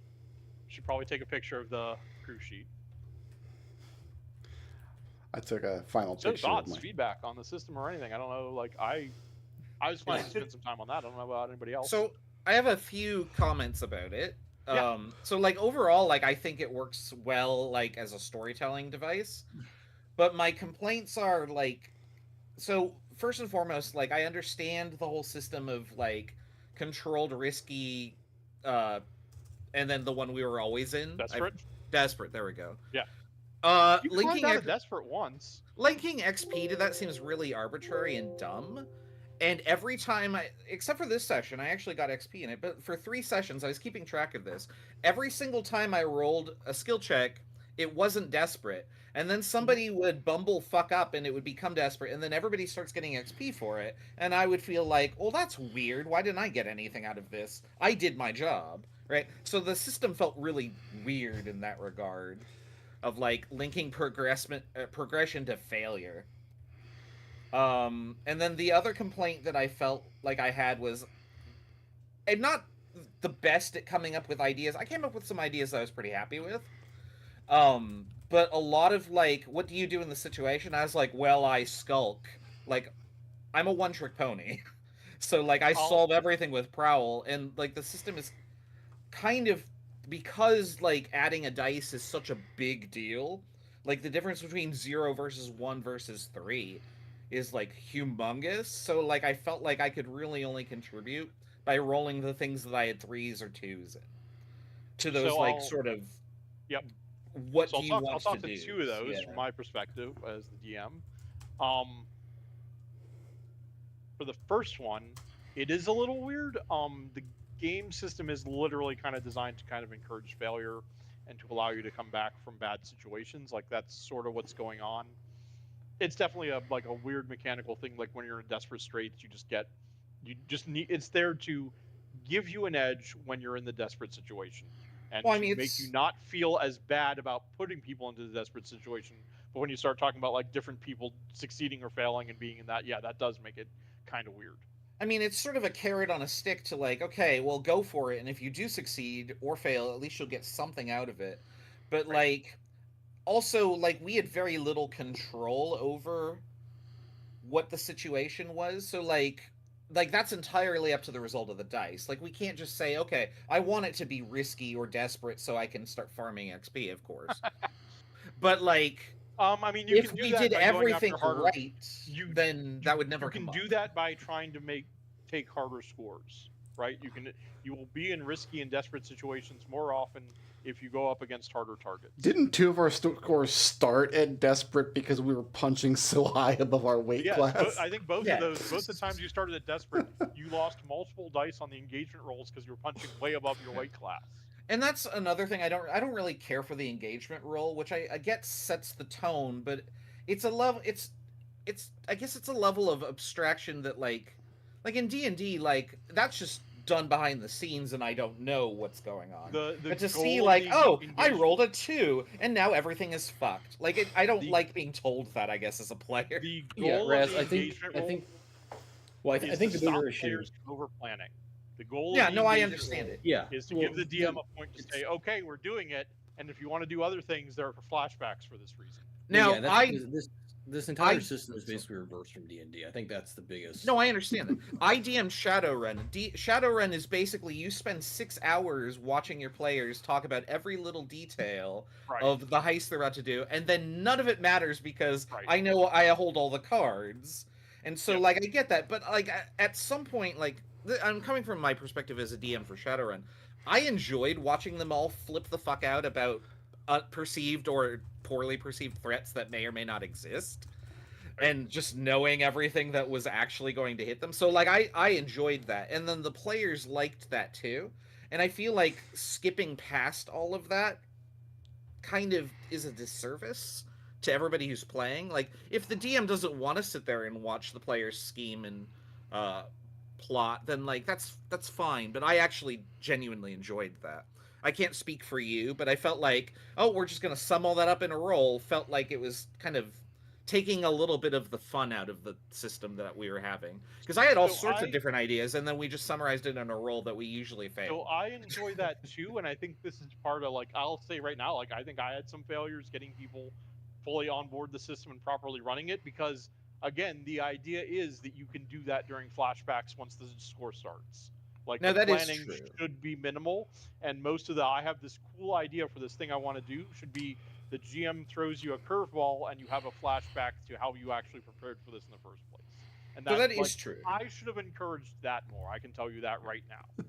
I think if you, so like, that's a sort of like, I've not played a system with flashback mechanics before, and that if you just prod me of like, okay, you're over planning, plan this later when you have more information through a flashback, and like, oh, okay, yeah, okay, that would make sense. I was trying, but like, that is, again, I don't think I did that. Don't think I did a great job of that. Oh, I'm a stubborn nail. You had to hit me with the hammer a few times. But also, like, when you flashback, you do consume a resource. Right. And so, like, easy flashbacks don't cost any stress. Yeah. But I mean, like, I was very topped off on this mission. And, like, when I hit 8, I was like, well, there's nothing else I can flashback. Like, I just have to run with it. I mean, realistically, like, if we were going to go into a season 2, like, the fact that only one player has trauma so far is actually pretty good. No, I was surprised. You all came out of that one. I never took a condition. Like, I don't know how I was the only person I think that never put a condition down. Like, oh, you never got a harm? No, the first harm that we suffered, I resisted with stress, and I took 6 stress because I rolled a 1 or something like that. Yeah. And that was the only thing that happened to me, and I don't know how that happened. Am I being too careful? I was very liberal. You were very much out of the way, and you and Ian were both very much out of the way, working in the shadows in the background. But which fits your characters. That was the character I was playing, so like I felt like I was doing it right. But like at the end, when somebody was going to take a harm, I was like, I need to jump in front of that, but I have no stress to do it. So like, you can always jump in front of it and just take the harm. That's, I mean, maybe that was one of those things. Like, it's on the character sheet, and I've said it, but like, yeah, because I'm looking over at like Trepple's sheet, and like it's filled to the gills with just like what do we got? But here? that's what my character. But that's what my character's for. You're still exhausted from the sex you had in session 1. Your hands are scorched to hell. You've been slashed in the side, and now voices are yelling at you, and you can't ignore them anymore. Like, and here's Scarlet. The next day, she's just gonna go back to her house and have some tea. Like, this just seems so strange to me. I felt like I didn't contribute in that regard. The one thing that was, I don't want to say frustrating, the action system is a little weird. And I'm going to say the reason that it's the weirdest is, okay, I like the don't be a weasel rule. How do you prevent the whisper from being a weasel when the ghost rules are as loosey-goosey as they are? Like, it's very hard for me to put you in a situation where Chris can't say, I roll a tune. Yeah, and it being like, yeah, that kind of makes sense. I asked the ghosts. As my note here, I have the don't be a weasel rule. I've read a lot of little indie games over the years, and what'll happen is they'll design a game, and I don't know if this is what happened in this case, but it's the sense that I got. They designed a game, a system that they thought sounded good, and in play testing, problems cropped up, as they often do, and they couldn't quite fix the problems after the fact, and so they had to publish something like don't be a weasel. So the rule, it's not really a rule, I guess, but it's printed in the book. Don't be a weasel. What that means is when you're deciding what your character is doing, because you have to state your skill. Your action. Up front. Rather than state what your character is doing in the fiction, you're supposed to state a skill up front. And don't be a weasel means don't pick a skill that you're good at, pick a skill that would work in this situation. They publish that, but there's no way to enforce that. Like, as a player, I'm never going to do that if I don't have to. I would rather not roll.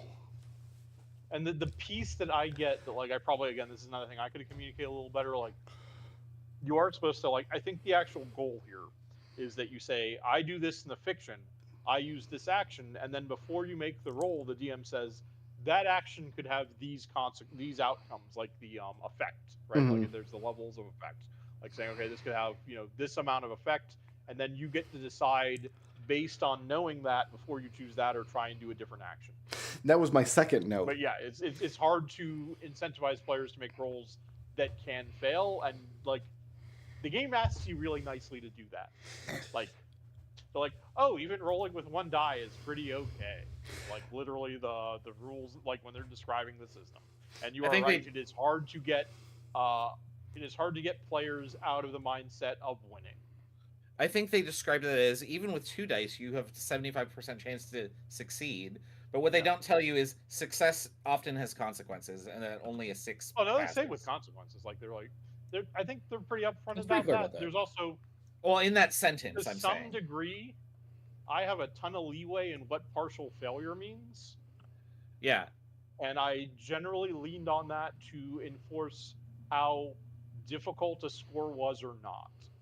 Like when you were going up against the harder targets and in the worst situations, I would use more of the harm and more of like severe consequences. And some of the easier jobs, the failures were like, okay, somebody notices you, so you can't do this thing in the future. I think we can all agree that it's just way better than Household. I didn't play Household. Well, most of us did. The things that I have to say about it is most of the problems I had is I did feel a little frustrated, but that's mostly in some situations because of the way the game asks you to abstract and come back. Like don't worry about it, we'll get to that later. We'll get to that if it comes up. Don't worry about it for now, whatever. Whereas, my brain is like, what if this bad thing happens? We got to account for this bad thing. And most of that is just having Brick Road spend 7 years poop on every plan that we've ever come up with. So But I have that in my notes too, and Raz also mentioned it. I have it in all caps with 3 exclamation points. We want to plan stuff.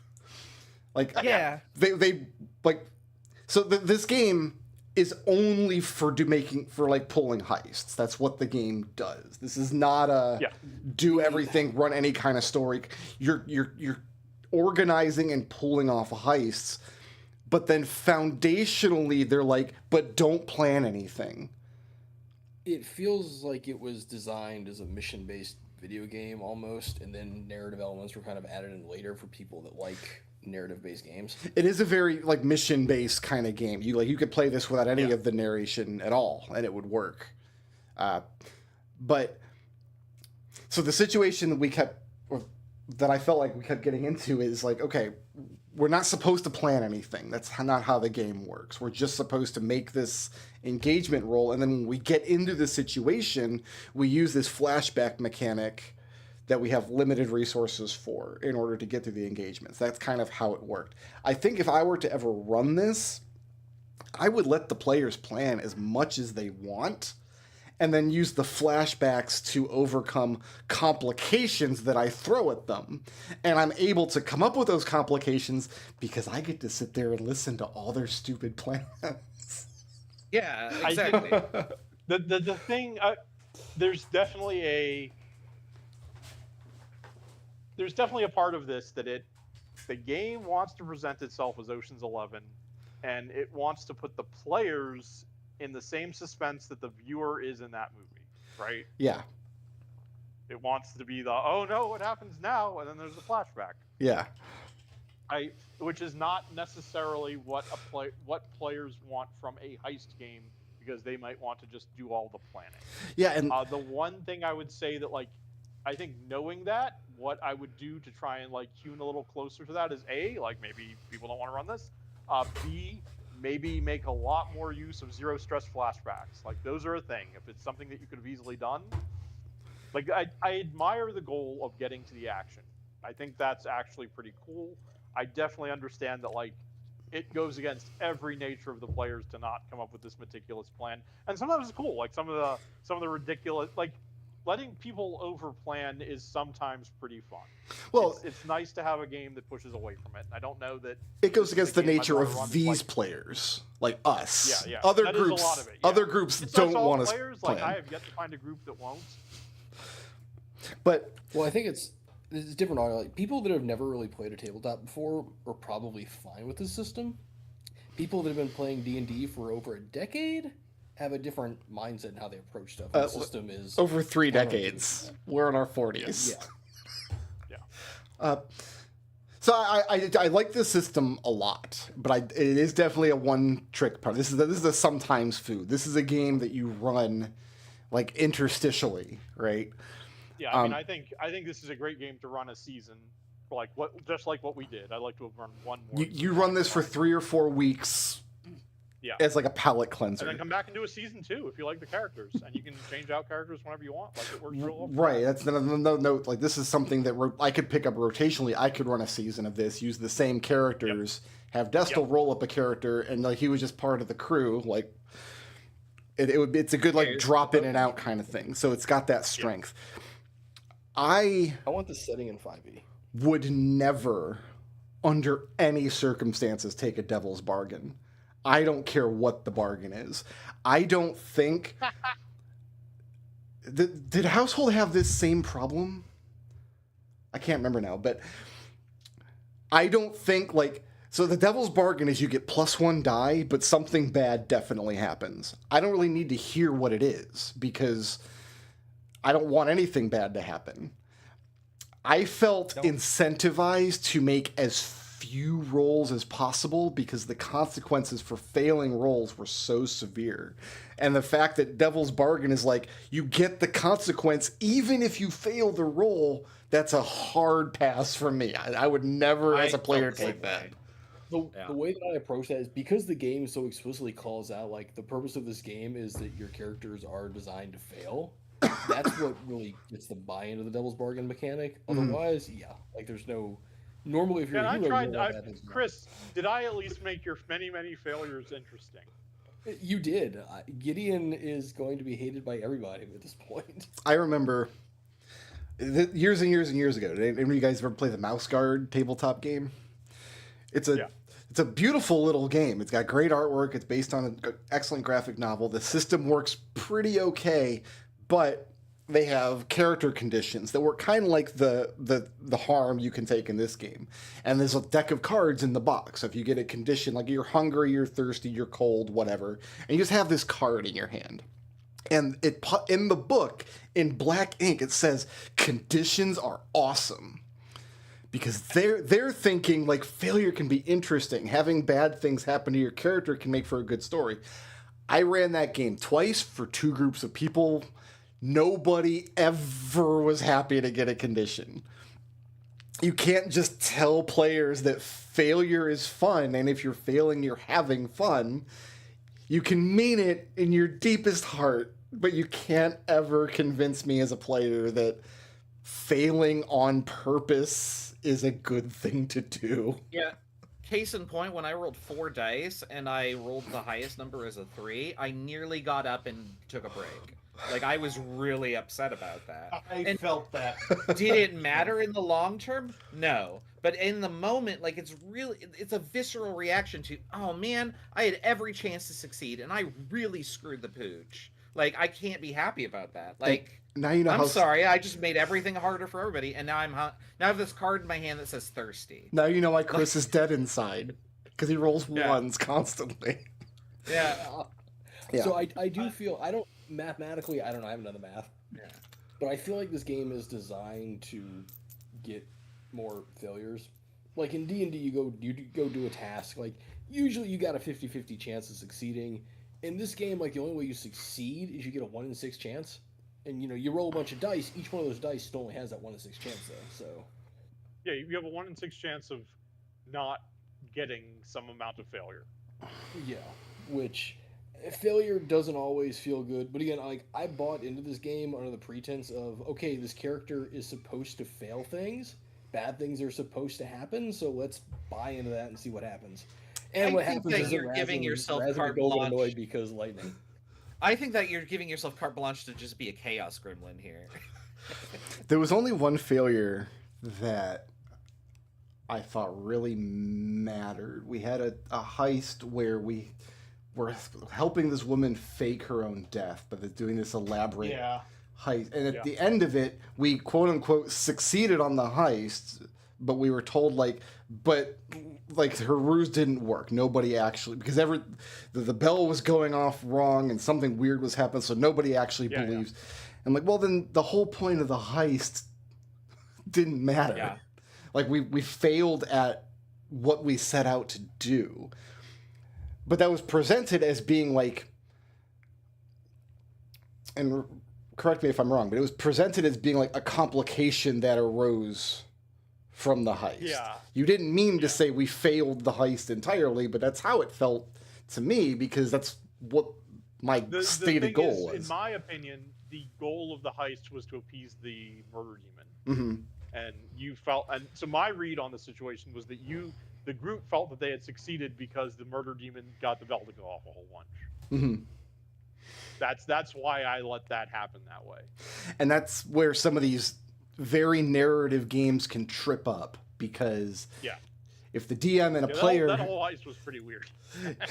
Not gonna Well, lie. I was trying to pitch weird heists on purpose. Yeah. I was trying to... I want to steal dogs and... Got some good ones. Yeah, I didn't want to combine the crow.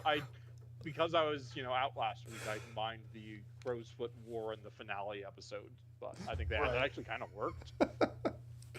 Oh no, the heist one up this week went great. Although Yeah. it was a moment for me where I was like, okay, the goalposts keep moving. Like, what the hell is our goal here? And then it occurred to me, oh yeah, no, that's the point. Is the goalposts are wherever they end up. It's Yeah. the destination, not the journey in this game. Yeah. Which I don't know if I really like that as a message, but it makes for a functional and entertaining time because okay, we completely abandoned the cartoon bomb in the arms room because that just wasn't the opportunity that presented itself. If the fate roll there, you would have found the arms if I'd rolled higher. That was Yeah, the- but I mean, my thought. arbitrarily, that just it didn't really mean anything, right? So we'd have sunk the ship regardless whether we blew up a bunch of their arms or we blew Right. up the Leviathan device, which might be a plot thing for season 2. In fact, I think this outcome is probably more entertaining. Yeah, it is actually. I'm Yeah. glad you didn't just find the weapons. Yeah. I was gonna have just a whole bunch of smoke powder weapons that you could blow up, but that I think Yeah. running into the bizarre arcane device that does more bullshit than the normal amount of Leviathan Yeah. bullshit was fun. But to me, it did feel a little bit disingenuous to go, there it is. We've been planning for this moment all along, because we totally haven't. But the characters have question mark. I've Yeah, never heard of. I mean, this that's Yeah, literally the so- way the game is supposed to work. and I understand that, but there is a cognitive Right. dissonance there of just yeah, you can buy into it, but it still feels weird to be and we pivot. It's- That's the distinction it's between... a little bit more explicit for the we didn't expect them to be. It's again, it's the Ocean's 11 thing. Yeah. It works a little bit cleaner. It's actually, I had them sneak my gun into the smoke box that this waiter is bringing me. I guess there's some value in the characters opening the door and their jaws dropping at what the fuck is this? As opposed to the circumstance that we're in this story, which is I have a plan for literally everything. So this game kind of feels, when you're kids and you're playing, you're like, I shot you. No, you didn't. I have a shield. Yeah, well, I have a shield destroyed. Yeah, well, I have a bigger gun. It kind of Yeah. feels like that a little bit. Yeah, That- I'm that's the- 42 though. I don't play that game anymore. That's how a lot of these narrative-focused tabletop games go, where we're used to playing like a game where the roles are there to drive the mechanics of the game. The roles in this are there to drive the narrative into unknown directions. Yeah. As a collaborative storytelling device. So I understand that, and so sometimes these narrative games suffer from something I think of as a too clever syndrome, where the rules are just a little too clever for their own good. And the example I have from Blades in the Dark is I cannot look at tracking damage. Look at how complicated this is. You've got stress dots, trauma dots, you've got conditions, you've got harm. If you get harmed, you've got 2 different ways that you can resist the harm, but there are situations where you don't want to resist the harm because taking the harm is better than resisting the. This is extraordinary. I can't begin to wrap my head around what I'm looking at here. I had to just constantly listen to Destel's advice on what to do. On this right here, like this level 1 harm, like less effect. What does that even mean? Well, it doesn't do anything Narratively- because both of them aren't filled, and I didn't know that until session 4. Right. So narratively, it means that when you say I want the survey to find the thing, I say this is super effective, not effective, moderately effective, or ineffective, and that gets stepped down a level. and It's pretty abstract, and I was largely using level 1 harm as a dumping ground. Like, it's mostly just you look beaten up, and it's more there to absorb to be a roll down from the higher levels of harm that have serious implications. Was how I was really using it. And this is just this is also a me learning the system, and also that's a lot of back and forth for every roll. I'm willing to let some of the mechanical stuff slide because, like, I don't have the actual book. I have the player's guide. mhm. Like, basically this. Like, this is what you I sent mean, us, and so I Rick, don't I know have all to these tell you- details. But The abstraction of harm is one of my favorite things in the system. I love that I can tell a player take level 1 social harm, doesn't follow through on their bribes. I'm sorry. I like my damage tracking to be more abstract than this. I like having a number that goes down when Sure. somebody punches you. I just Now- I am delighted in the ability to describe harm in the social, magical, physical axis all over. Like, I like that a lot. Well, and I think the reason too clever becomes a problem is because games like this are often pitched to people who think stuff like Dungeons and Dragons is too complicated or too hard to learn. When the reality is, when the rules are too clever, D&D's rules are not clever. They are stump dumb. You roll the d20, you add the number, your hit points go down. Trying to pitch this system, I'm thinking to my Saturday group, which has like parents and like I would be in a constant state of describing how this works over and over and over again,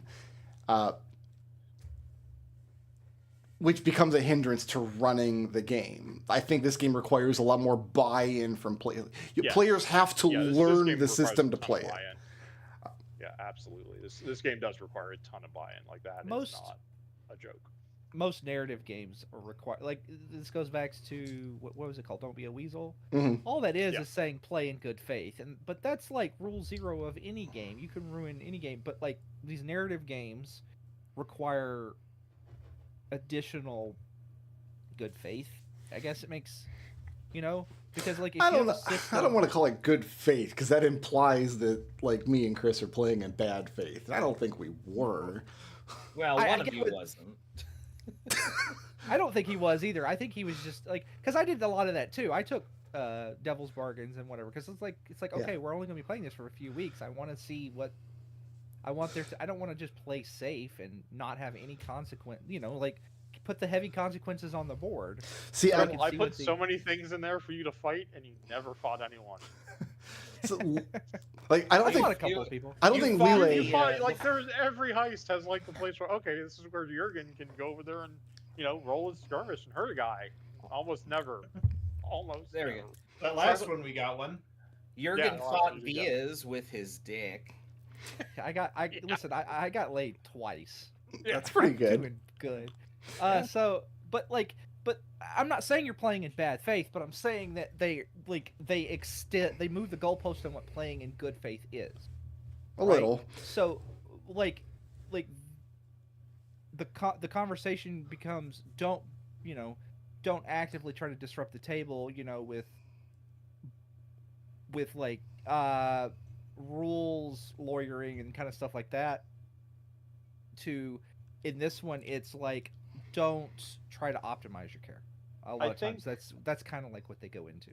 I think to get it to be satisfying would require, as a GM, me to do a lot of focus on making sure that the failures aren't always writing things down on your sheet, right? Like I think that is the intention. And I think that's something maybe I could have worked on. Like I have a lot of leeway of a failure is just like something happens in the world that doesn't like cause stress or cause an injury, and like so like you go over and you try and talk your way past a guard, and there needs to be a decent amount of the GM saying, okay, well, I tick up a clock. Like I didn't use clocks nearly as much as I wanted to or should have.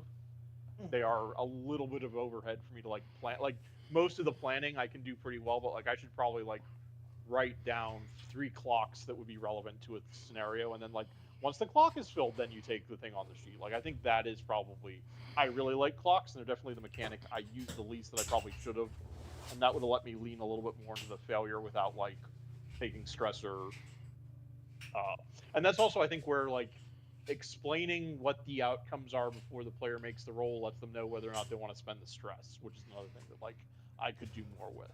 So I think that you did good for considering that we were trying to rush this into 4 sessions. Like, I know I'm not being overly critical of myself. I'm just saying like these are areas where I could use the system to better convey things and to alleviate some of the weaknesses of not leaning on those parts of the system.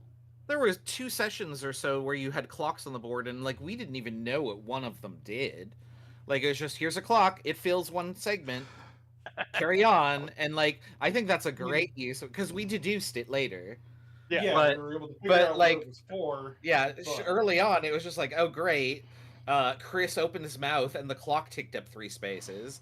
Like, oh, it's triggered just because Gideon had a thought. Yeah, I think that is clock. like Okay. And I do think like that's just something I needed to work in my planning a little bit more. Like my prep would be like, hey, here's 3 clocks we can use, and that would, again, then combine that with being a little bit more explicit about what the outcomes of rolls would be. Maybe let you guys not feel the need to spend stress or avoid failure as much. But there is just the nature of some players do not want to fail. So Dessel, you kind of touched on my next note here, which is that this game has like forced or mandatory creativity moments. Yeah. Which is another one of these RPG things which sounds great on paper from the standpoint of a person designing a game. It sounds fantastic. Read my Rook's Gambit skill. Take 2 stress, roll your best action rating while performing a different action. Say how you adapt your skill to this use. I have to say how I adapt my skill to that use every time that I use this. My best action is command. So I have to, on the spot, in the moment, creatively come up with an answer for why Rook's Gambit is viable in this situation. And I think in this game, the DM has an even greater burden of forced creativity because, okay, Lille says, I want to survey this.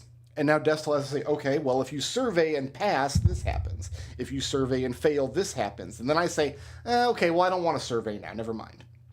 Well, you've now used that unit of creativity that's not in the story and isn't going to go anywhere. I will say my read on Rook's Gambit is they want that as an opportunity, and also that can be collaborative. Like, my read on what the system wants the players is you say, I'm using Rook's Gambit, and I'm going to use command, and then if you don't immediately have an idea for how that works, anyone at the table can chime in, and that is kind of one of the things that's supposed to happen for almost everything. Like, it's very much a less GM-focused collaborative storytelling thing, and that's very common for narrative games. That's incredibly hard for everyone. It's great to have moments where you have like a creative spark that you put into a game.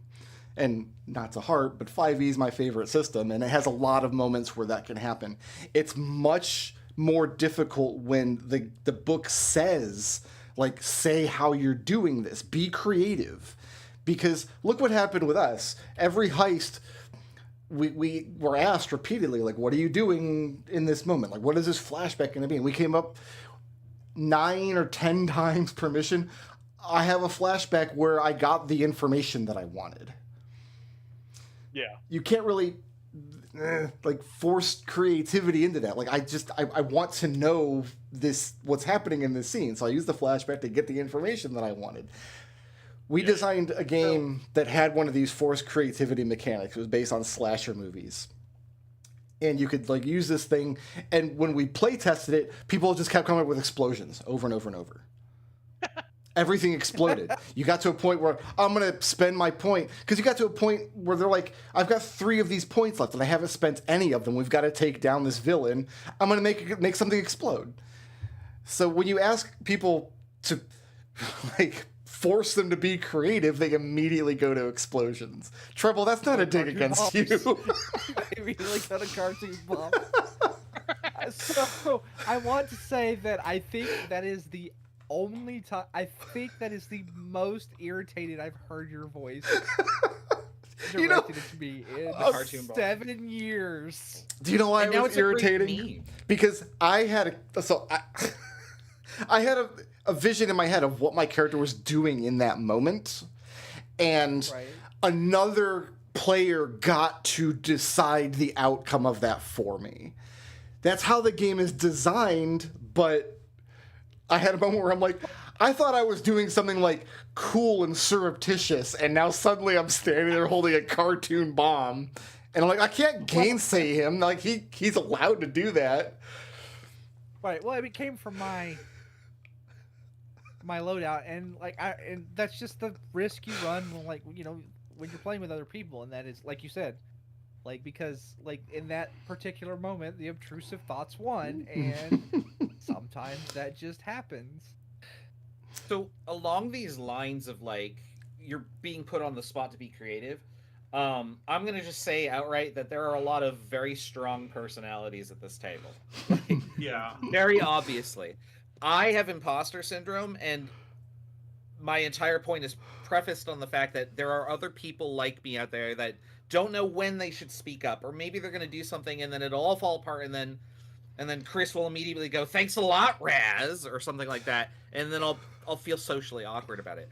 These types of systems are really, really hard for me to get behind because I'm so insecure with my response. Like, I came up with some ideas in this that in retrospect, I was like, "Ooh, I really liked how that played out." Where like Scarlet was the noble, bringing papers to the dog races, saying like, "Hey, this guy's pedigree is in question," and then getting slapped by other people and causing a scene. Like, in retrospect, like that turned out great. But coming up with that idea in the moment where everybody else was talking and discussing what they were doing, and I was like, "How do I contribute?" And it felt very stressful. Like, I had a stress track that was filling faster than my character sheet stress track was. I have that same problem. And so I know was that very McDole much- and I are on the same page. Like, we don't know how we're going to contribute. And so we sit there and think and overanalyze it. And then when we finally do put our foot forward, it might look to everybody else that, like, hey, that was a great, well thought out idea. Whereas, like, I've cobbled this together with duct tape and twine. And, like, I really hope that it holds together. And in the costume idea, it didn't, unfortunately, with my dice. Well, And I was like, I think damn it, getting I you thought to- of all that to end up with a failure. So I think getting you to cobble things together with duct tape and twine is part of the goal. Mhm. it is, but what I'm saying is that it's not a talent, it's a skill. And if you Yeah. start from so for me and McDole, like, we're obviously like able to do this, but it takes us a little bit more effort and time to develop the idea, whereas everybody else can just go off the cuff and they sort of generate something. And to me, I'm like, oh, that's brilliant. Whereas who knows what they're doing? What, I don't know, maybe Treble's thinking the same things I'm doing every time he comes up with the idea, or maybe he just types in cartoon bomb and gets inspiration. I don't know. But like, to me, like, as a player that deals with the sort of like, okay, how do I make my presence at the table like meaningful to everybody else? Because I'm a team player. I'm trying to do this to like help everybody. Like, I'm trying to come up with an idea that, one, won't sound stupid and I'll get ridiculed for it. And I don't think anybody here would do that, but imposter syndrome. And two, will contribute in a meaningful way so that, like, I did this. Like, I can look back and say, I did that. This type of game makes it a lot harder than, say, 5e and just saying, well, here's what I want to do. And then the DM gives you a skill to roll. Like, when we Yeah. have to propose the skill and then the idea that follows from it, it's an extra step for a player that, for people in our, like, disposition, me and McDole, I would say, it makes it harder. And, like, I think that makes this game a little less accessible to people who are more of the, like, introvert persuasion. the louder players definitely win in Blades of the Dark. Yeah, and I Yeah. tried to police that and make it, but it is not possible to fully counter that. Like I will. Well, there are 6 of us here, so I mean, Like yeah. I'm not dogging you for that at all. Like that's not anything against you or Yeah. anyone at this table. I'm It's just the vibe of how I feel, you know. I am And it's sort of fascinated. baked into the system. 5 is also more than the game is designed. Like it is designed for 4, and I think 3 or 4 is probably a little bit of a cleaner experience. I'm fascinated by how Raz's imposter syndrome manifests in the exact opposite way that mine does. Because I have no internal mechanism in my brain for knowing when I'm DMing. It's not a problem because I'm allowed to talk as much as I want. But as a player, I have no internal mechanism for knowing like how am I talking too much? Am I taking too many actions? Am I in the spotlight too much? So the way I regulate that is like, I'll just say like, okay, I just did something. I'm not going to do anything for the next 2 or 3 moments. Like even if I've got a great character idea, I'm not going to say anything out loud because now it's not my turn, right? So that'll pass, and then like a scene will go by, and then I'm like, oh, okay, it's my turn again, but I don't have anything. So I just got to say some like the whatever comes to mind, the dumbest shit. Oh. And as I'm saying it, I'm like, this is so stupid, but it's my turn to speak. Stop! And now we're thing kidnapping that helps dogs, and I love it. Stop describing me! Stop! See when people try to talk. Love it. Here on the other side of the table, we don't know when to take our turn because we're trying to come up with something appropriate. We just keep passing and deferring. Like I feel like that's what McDowell and I do is like, well, I'll look at him and be like, well, we didn't come up with anything here, so let's wait for the next one. And then that just keeps coming until I'm just like, okay, I have to do something. Otherwise, I'm just Yeah, literally same. a picture hanging here on the table. Like I'm just a body. And like there were a few that the dog races was one where I was panicking. Like I have to come up with something, and like what I came up with, I'm happy with. But like getting to that point was like dragging me through the mud. I had to drag myself through the mud. Like think of something. And that's really the strength of a reactive game system like Dungeons and Dragons. Is you have a player. If any of these encounters were run like a D&D encounter, you would have had your turn. The DM would have turned to you and says, what are you doing right now in this situation? And then all you have to do is answer the question. You don't have to come up with an idea. You don't have to be creative. You have a character sheet filled with like class features and spells and stuff. I think that's a strength in a tabletop system. So a player can just interact with the game and not have to interact with the fiction. Those moments where you are interacting with the fiction are great, but they're rare. And so narrative games that try to force that into the broth, when they work well, they work really well. I think the dog races turned out great. Yeah, that was a great heist. But I do notice it as a weakness in narrative games. Like you ask players, when you bake that creativity into the game and make everybody interact with the fiction, the loudest players direct the fiction, and it's not always great fiction because sometimes everybody just thinks of explosions over and over. I also think the University Archive heist was also excellent. Like props to you guys as a GM. That one was really clean. And I think everyone got a chance to do something there. It was this last heist was spectacular. It was only the Death Knell heist. Yeah, that was I think the weakest. I can completely cop to that. Like that was not. I didn't have the best ideas for that one. I could have probably spent some more time. I think that was just an on the fly though. So That was the bell, right? Yeah. Yeah. Okay. Like- Yeah, that was where like I had an idea of like, well, okay, and then like it got carried way too far by the DM, and I was like, oh, well, that's definitely my fault, and that's going on my permanent record. But nobody knew about it, and so like, great question mark. Like I do imagine Scarlet would be the kind of person who would be like, huh, I've triggered the bell more times than anybody on record. Oh well, carry on. And like that would just be something she carried around like a very tiny burden. But I, as the player, was like mortified that I had done this. Like, oh my god! Like, I set off the bell 300 million times. I have fucked us all. And that's a me problem. Admittedly. You can't put a setting like this in front of players and expect the players to not try to break it. Oh, yeah. I definitely broke it on accident with Dessel's help. I absolutely did not expect a skill to insta-kill 2 characters in that first heist. That can also happen in that was part narrative of your games. devil's bargain. You were What told do you if you expect do the this. outcome to be? I didn't think combat what would be did you like actually power expect word to kill. happen when you did that? People die when you shoot them with lightning. I think I literally in said the D&D. devil's bargain that it will be lethal, and the role is to determine secondary effects, right? Yeah, it's on record. We could go back and watch it. It's Timestamp is below in the comments. oh god. I'm not gonna go look that up, but no. I did find it really funny that like we went to all this work to like create like an ally and a rival, and Chris immediately kills off both of us in the first section. And then he got a devil that fills both roles. Yeah, Yeah. and like that, we did a lot of like interesting stuff with the devil. Most of it, none of us knew about, I guess, which was kind of a strange side effect of that. But I think that set worked. it up that she would offer you assassination jobs was basically the idea. Was that she would be a contact who would offer you assassination jobs. You went completely different way with it. I Yeah. assumed you would turn because that was one of like the complications, which that system worked better than I thought it would when I read it. I could almost always make those narratively fit.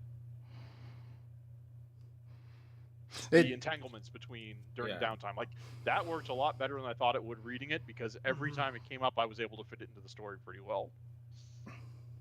And I think the other nice thing about those is that if you can't fit them into the story, they usually have a very clean mechanical resolution. Or we just drop them. Like a lot of things. There's a lot of details. You didn't drop it. Like you literally had to do the entire like that Bell mission was because you got the entanglement from the demon, and you would have had to lose reputation if you hadn't done it. Right. Oh no, but I mean, like That is there are true, other yeah. options that like there are lots of things I've written in my notes where like it's a loose end that we just dropped. Like we Oh yeah. There's well, I too mean, I've got a much whole to list of follow loose all of ends them. who spring back on you at the worst possible times. Like we that's wanna- literally what my note page is. do we want to read those out, or do we want to just save it for series 2? Actually, do I you think want series 2? I would not be opposed to series 2. Especially if someone else wanted to try running it, like I would love to play this. This is going to be my forever GM Oh, game. I definitely have a a lot of ideas for how I would run this. Like I said, the first one, the main one, is I would let the players plan the heist for as long as they want. Yeah. Because Trevor threw some shade about this, but it's true. When the players are planning something and the DM is just sitting there not involved because it's the player's turn to discuss what they're going to do, like the DM's brain is like, I'm going to use all of this against them, right? I Like took notes for my players. Yes, absolutely. you never let players just like put a plan together and then the plan just goes off without a no, that's not how any of this works. So, and I think that would, because remember, these tabletop games are not there to model reality. They're all smoke and mirrors. You don't need the players to actually plan a heist. You need to make them feel like they've planned a heist. So you let them do all the planning. If it takes an hour, great. I don't have anything to do for an hour. I can stretch my prep out to the next session. But Yeah, And then- and then you just like see all the notes that they come up with. It's like, okay, how do I fuck with that? How do I right, fuck and with then that? How do I the fuck with answers to that? those questions, like the complications that I've prepared now, that's what we use the flashbacks for. To me, that's how I would run it, and that's not how the book says to do it. I think Destel was much closer to how the book wants to do it, but this is a case where I would deviate from the book. I'd let you plan as long as you wanted to, because it feels good. I mean, Me again, and I was- Raz know. This is also, to some degree, me kicking in the tires of the system, because I've only, my other group, I've played like 3 scores. Yeah. So like I did want to try and cull as close to what the book says to do as possible, because I do think you're right that it's overly clever, but sometimes I like overly clever. You can appreciate it certainly, but I'm just thinking in terms of like, if I was running this system, how often would I have to explain the system to a player?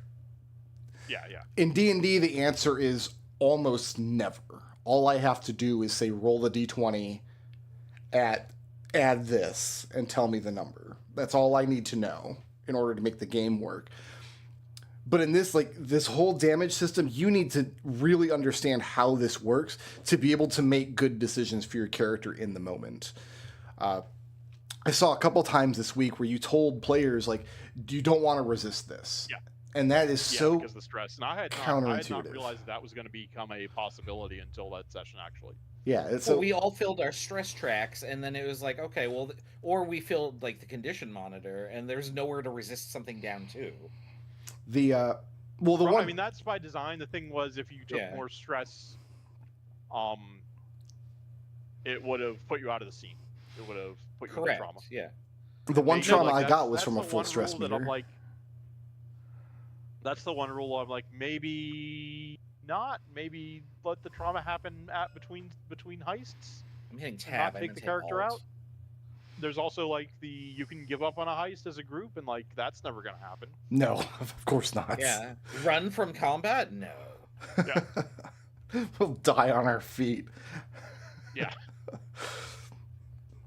So this definitely is sometimes food. It's just I don't think the system is weak. I think you could play a full campaign. I think this could be somebody's forever game if they really wanted to. If they had I think a group that all has the proper amount of buy-in, and I think it would work really well. I just And you all enjoy the parts of the system, the parts of the experience that this focuses on. as a DM and The as a world building's player. really good. On both sides of the screen, like after I've pulled off like the big satisfying heist, my brain is like, great, now the next adventure we're gonna go fight a dragon, right? Or the next we're gonna storm the banquet, or we're gonna explore too. Like I want to do something different in the next adventure, but the next adventure in Blades of the Dark is always the next heist. Whether that's a strength or a weakness is really going to depend on an individual. And we have, I still have not done 4 of the 6.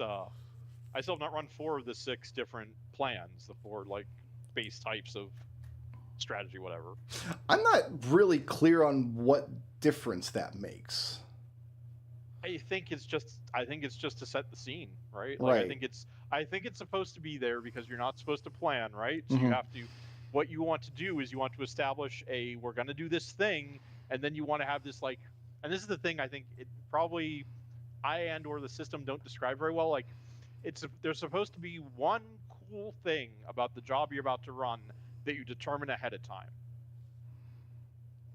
and you use that cool thing to pretty much guide where the engagement roll gets you. And yeah, but for players like me and Raz, we can't get to that cool thing without having the 20-minute planning conversation Right, first. right. Yeah, we want to talk about it and create those like loose threads that we're gonna then hook onto later. We could have a cool idea, but we don't know if it's actually cool unless we talk it through first. Yeah.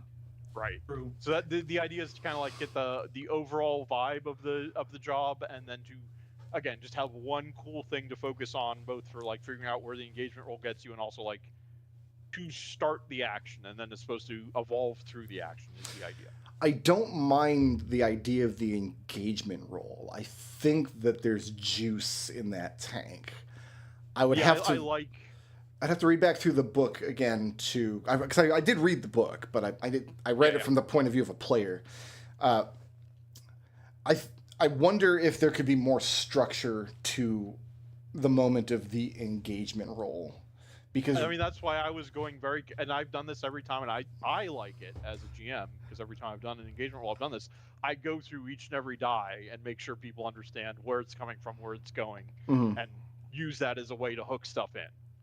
And I do really like the jump to the first thing that actually causes a problem. I could probably do a little bit better on high engagement rolls with like describing the things you've already overcome. I know the first time I did it, I did not follow the book's advice about making it look like your opponents are good as opposed to you're inept when you fail. That's something I immediately corrected after the first time I got it wrong with the other group. See, I don't mind feeling inept. Yeah, me either. I mean, our I mean, our my skip other group sheets show literally we're not. immediately made a comedy circus. So I don't mind feeling inept, but when your character sheet has a plus 12 to something, and then you roll A 2. a 2. I'll roll the 2 all day long and just smile about it. Like it's when I think I'm doing something cool and it turns out they've handed me a cartoon bomb. yeah, I'm on the same page as Brick here. I have no problem being like, I have +6 in Arcana. Oh no, what am I doing? Sorry, I panicked. Yeah, Like, we know. You literally described. So you were like, "Well, my imposter syndrome," and then you immediately described the exact series of events that led to the cartoon bomb. So what? So it's basically your fault. Shit. Fair enough. What is this thing that I'm holding, Treble?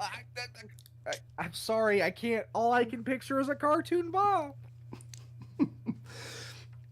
I think what narrative games always come down to for me is if you gamify a system, players are going to game it. Players are going to work on their own incentive sets.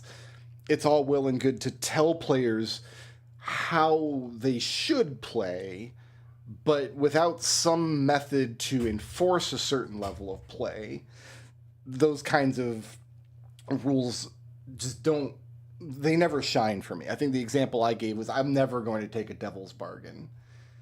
I would never feel good about that.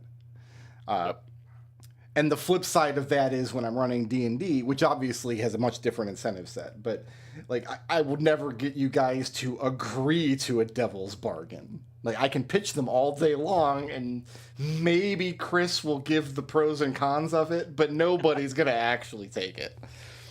You don't. Oh, no, me. Bargain No, with- Brickroad, I'm right here.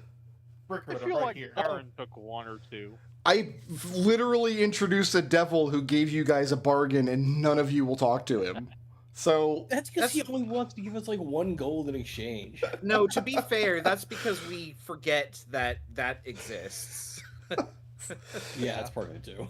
I do. That's forget. entirely our fault. Everybody loves Tradewinds. He's adorable. He couldn't do anything wrong. And we're all like 15 and don't even know what devils are. So like Genevieve would totally be in for that. But Raz the player forgets that Tradewinds existed, even though I made a literal bingo card and looked up a picture of a raccoon for this. And it's just like, huh? Who?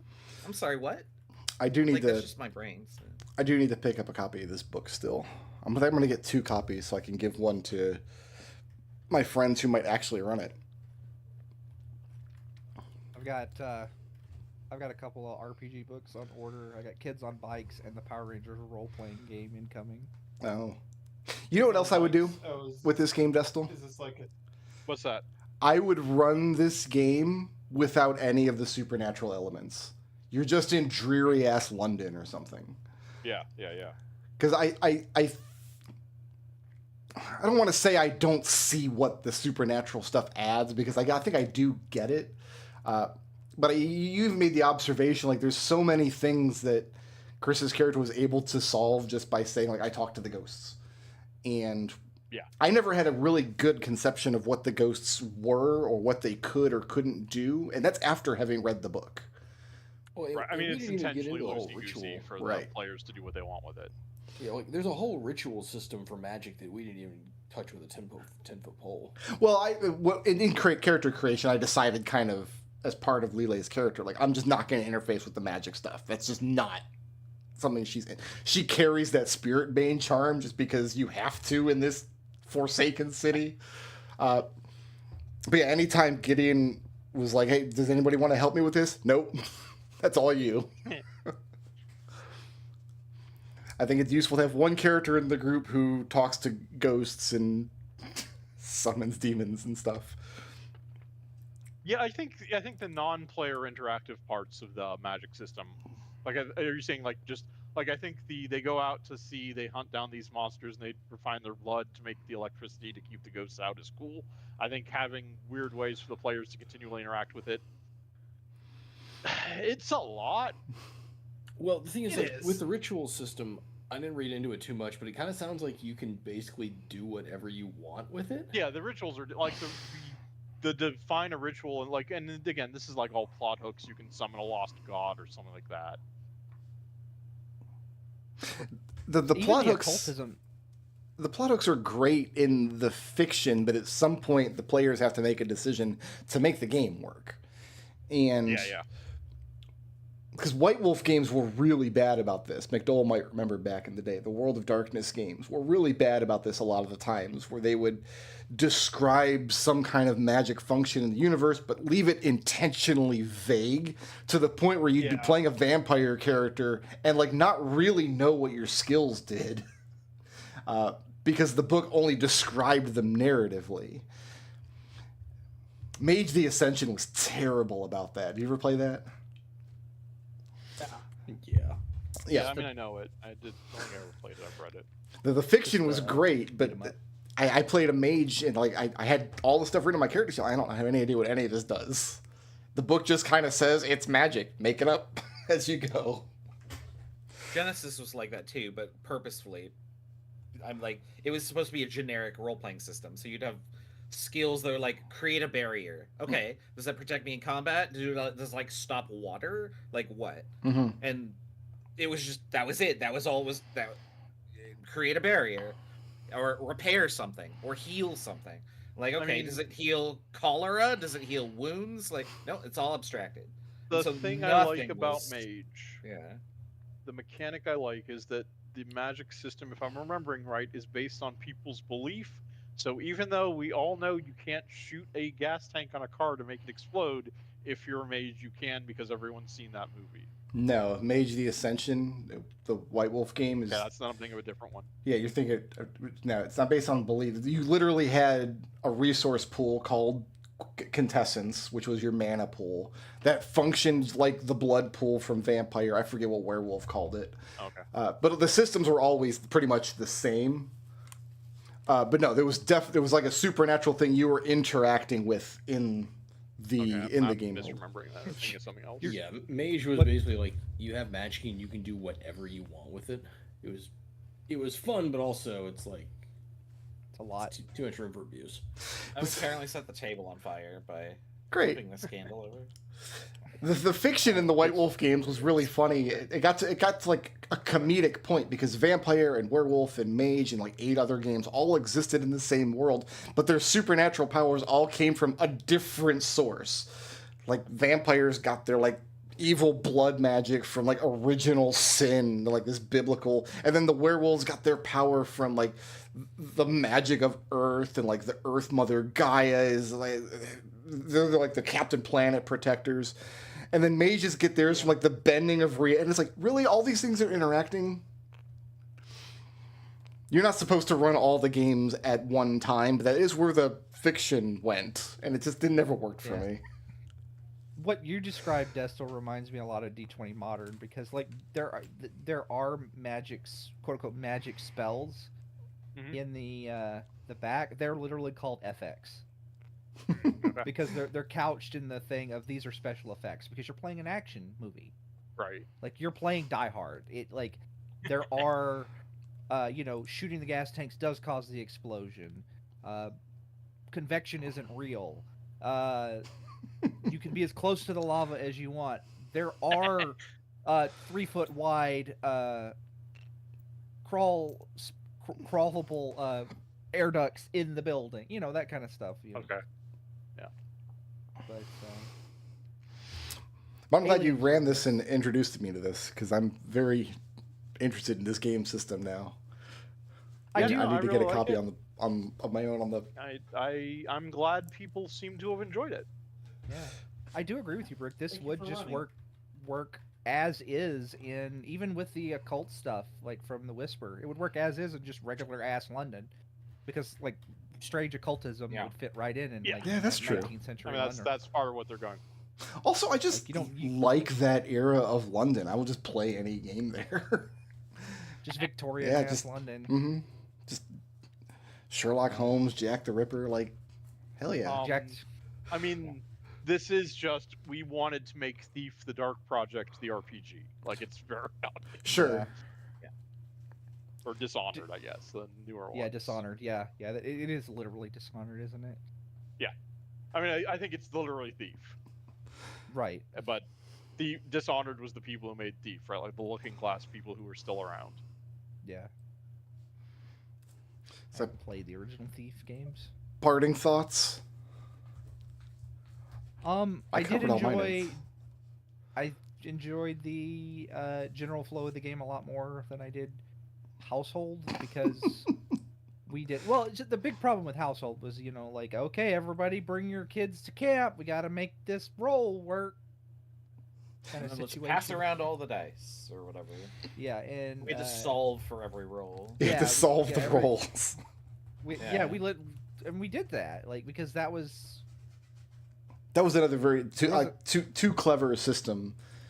I feel like I got that wrong 6 or 7 times over the course of a session, and I kept checking the book and like, oh no, it's right, I did it right. It It felt, felt like wrong. it did feel wrong. It felt like we were like, this. Surely this cannot be how this works. Well, yeah, the situations where you get stuck where you had no dice that you could re-roll because you needed to roll 3 of a kind, but you rolled 2 pair, and then you're just stuck. Pass your dice to the left. Yeah. But yeah, that one bothered me. I didn't like that at all. Like, you can't double down, you can't do any of this other stuff. It's like you're just okay. Well, there's no path forward. Like, but like the dice rolling in this felt a lot better. It was. Yeah, it did feel better. It was very straightforward. The hardest part about it was you having to go, okay, I want, like, you telling the person running the game, and this is just a not used to that situation where, like, I need to tell the person, running the game that I want to use rec to solve this problem, not what we normally do, which is, okay, I want to do this, and you're being like, okay, give me a strength. Yeah, that was check. the hardest. That was the hardest habit for me to stop doing. What's funny is That that, right that th- that's usually backwards, because for years and years, people had to retrain D&D players coming from 3.5 because they would always just state the skill they wanted to use. I want to make an influence check here. I want to make a perception check Yeah. here. We finally have broken that habit in players, and now we can't go back to the other way. Now, we've seen the grass is greener on the other side. I guess. Change the color from green to purple on the flames, I see. Change the color Wait, what? from green to purple on the flames, I see. You could do that? No, I'm talking to my husband, I'm sorry. Oh, I thought you meant these candles. I was like, let's make a rave before we go.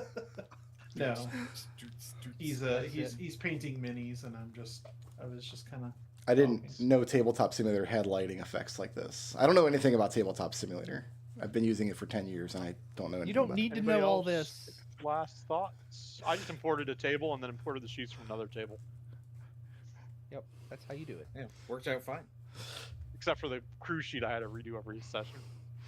it. All right, so we're Yeah, gonna. Yeah, know what that that's didn't about. work so fine. I took pictures of everything, so we have it all if we want it. For season 2. Yeah. I love the inventory system. I love just I pull my gun out and then I mark it off. I know everything Yeah. else is silly, but I think that's great. Oh yeah, I like that too because there's times where like you're like, I should have brought this. I didn't think, or I didn't prep this spell. And, and it fits the what they're going for perfectly. It's just, oh, we're in this situation where I need to shoot someone. I pull my gun out of my cloak.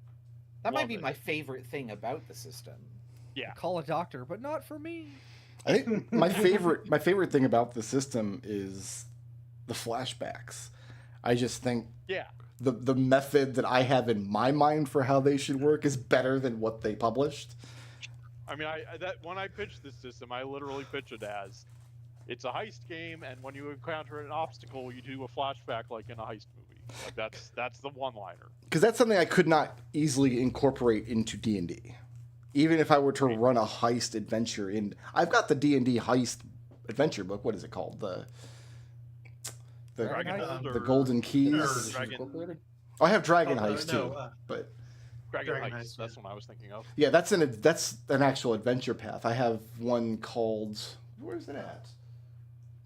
Oh, the- is it Candlekeep? It's not Candlekeep. No, Candlekeep Mysteries is like the Scooby-Doo Mysteries. That was where the rocket That's ship the adventure anthology. came from. That's the anthology, yeah. Yeah, so there's It's an an there's an anthology. anthology book all about doing heists. Every adventure in the book is like a little one-session heist. But like, you wouldn't incorporate anything like a flashback system into D&D. The system's not built He's from for the it. Golden Vault. Yeah, that's it. Yeah. That's all heist missions and stuff. That's it. I think Yeah, when I I've done got heists them in all. D&D, it's just lots of over preparing from the players. I love over preparing. I love it as a player. I love it as a DM. Especially, well, the DM. I mean, then I had- like it. I was willing to give something else a try. I think I might be slightly like I'm not completely sold that it's not. I'm not completely sold that you should cut down that if I'm running this, I want to cut down the preparation. It's also, I think, very useful for my other group because we have like an hour to play every week. Hmm. So like they will never get anything done if I let them prepare forever. Right. Like, And there does. It is nice for that very time limited group that I can make them actually start playing the game after the first half hour. There does come a point where you kind of have to tell players, all right, it's time to move on. And you have to have a couple different tools in your box for that. Yeah. And it's a different tool. Like, I've got a different method for doing it for each of you in D&D. Like, I've got carrots and sticks for each of you in my toolbox. All right, so we're going to be off for the next 2 weeks. I guess we'll discuss that off stream. Yeah. Thank you for running Happy holidays. Blades in the Dark, and thank you for introducing this to us. Yeah, And- I'm glad everyone had a good time. We'll see everybody back, I think, on the 4th. Yeah, Yep, seems that's about Something right. like that. For That's what I got marked down. the meanest 2026 flump adventure I've ever designed. Oh, I'm looking forward to it. I should level up. Yeah, we'll need it. We'll need those hit points. No, I need to level up too. Or finish level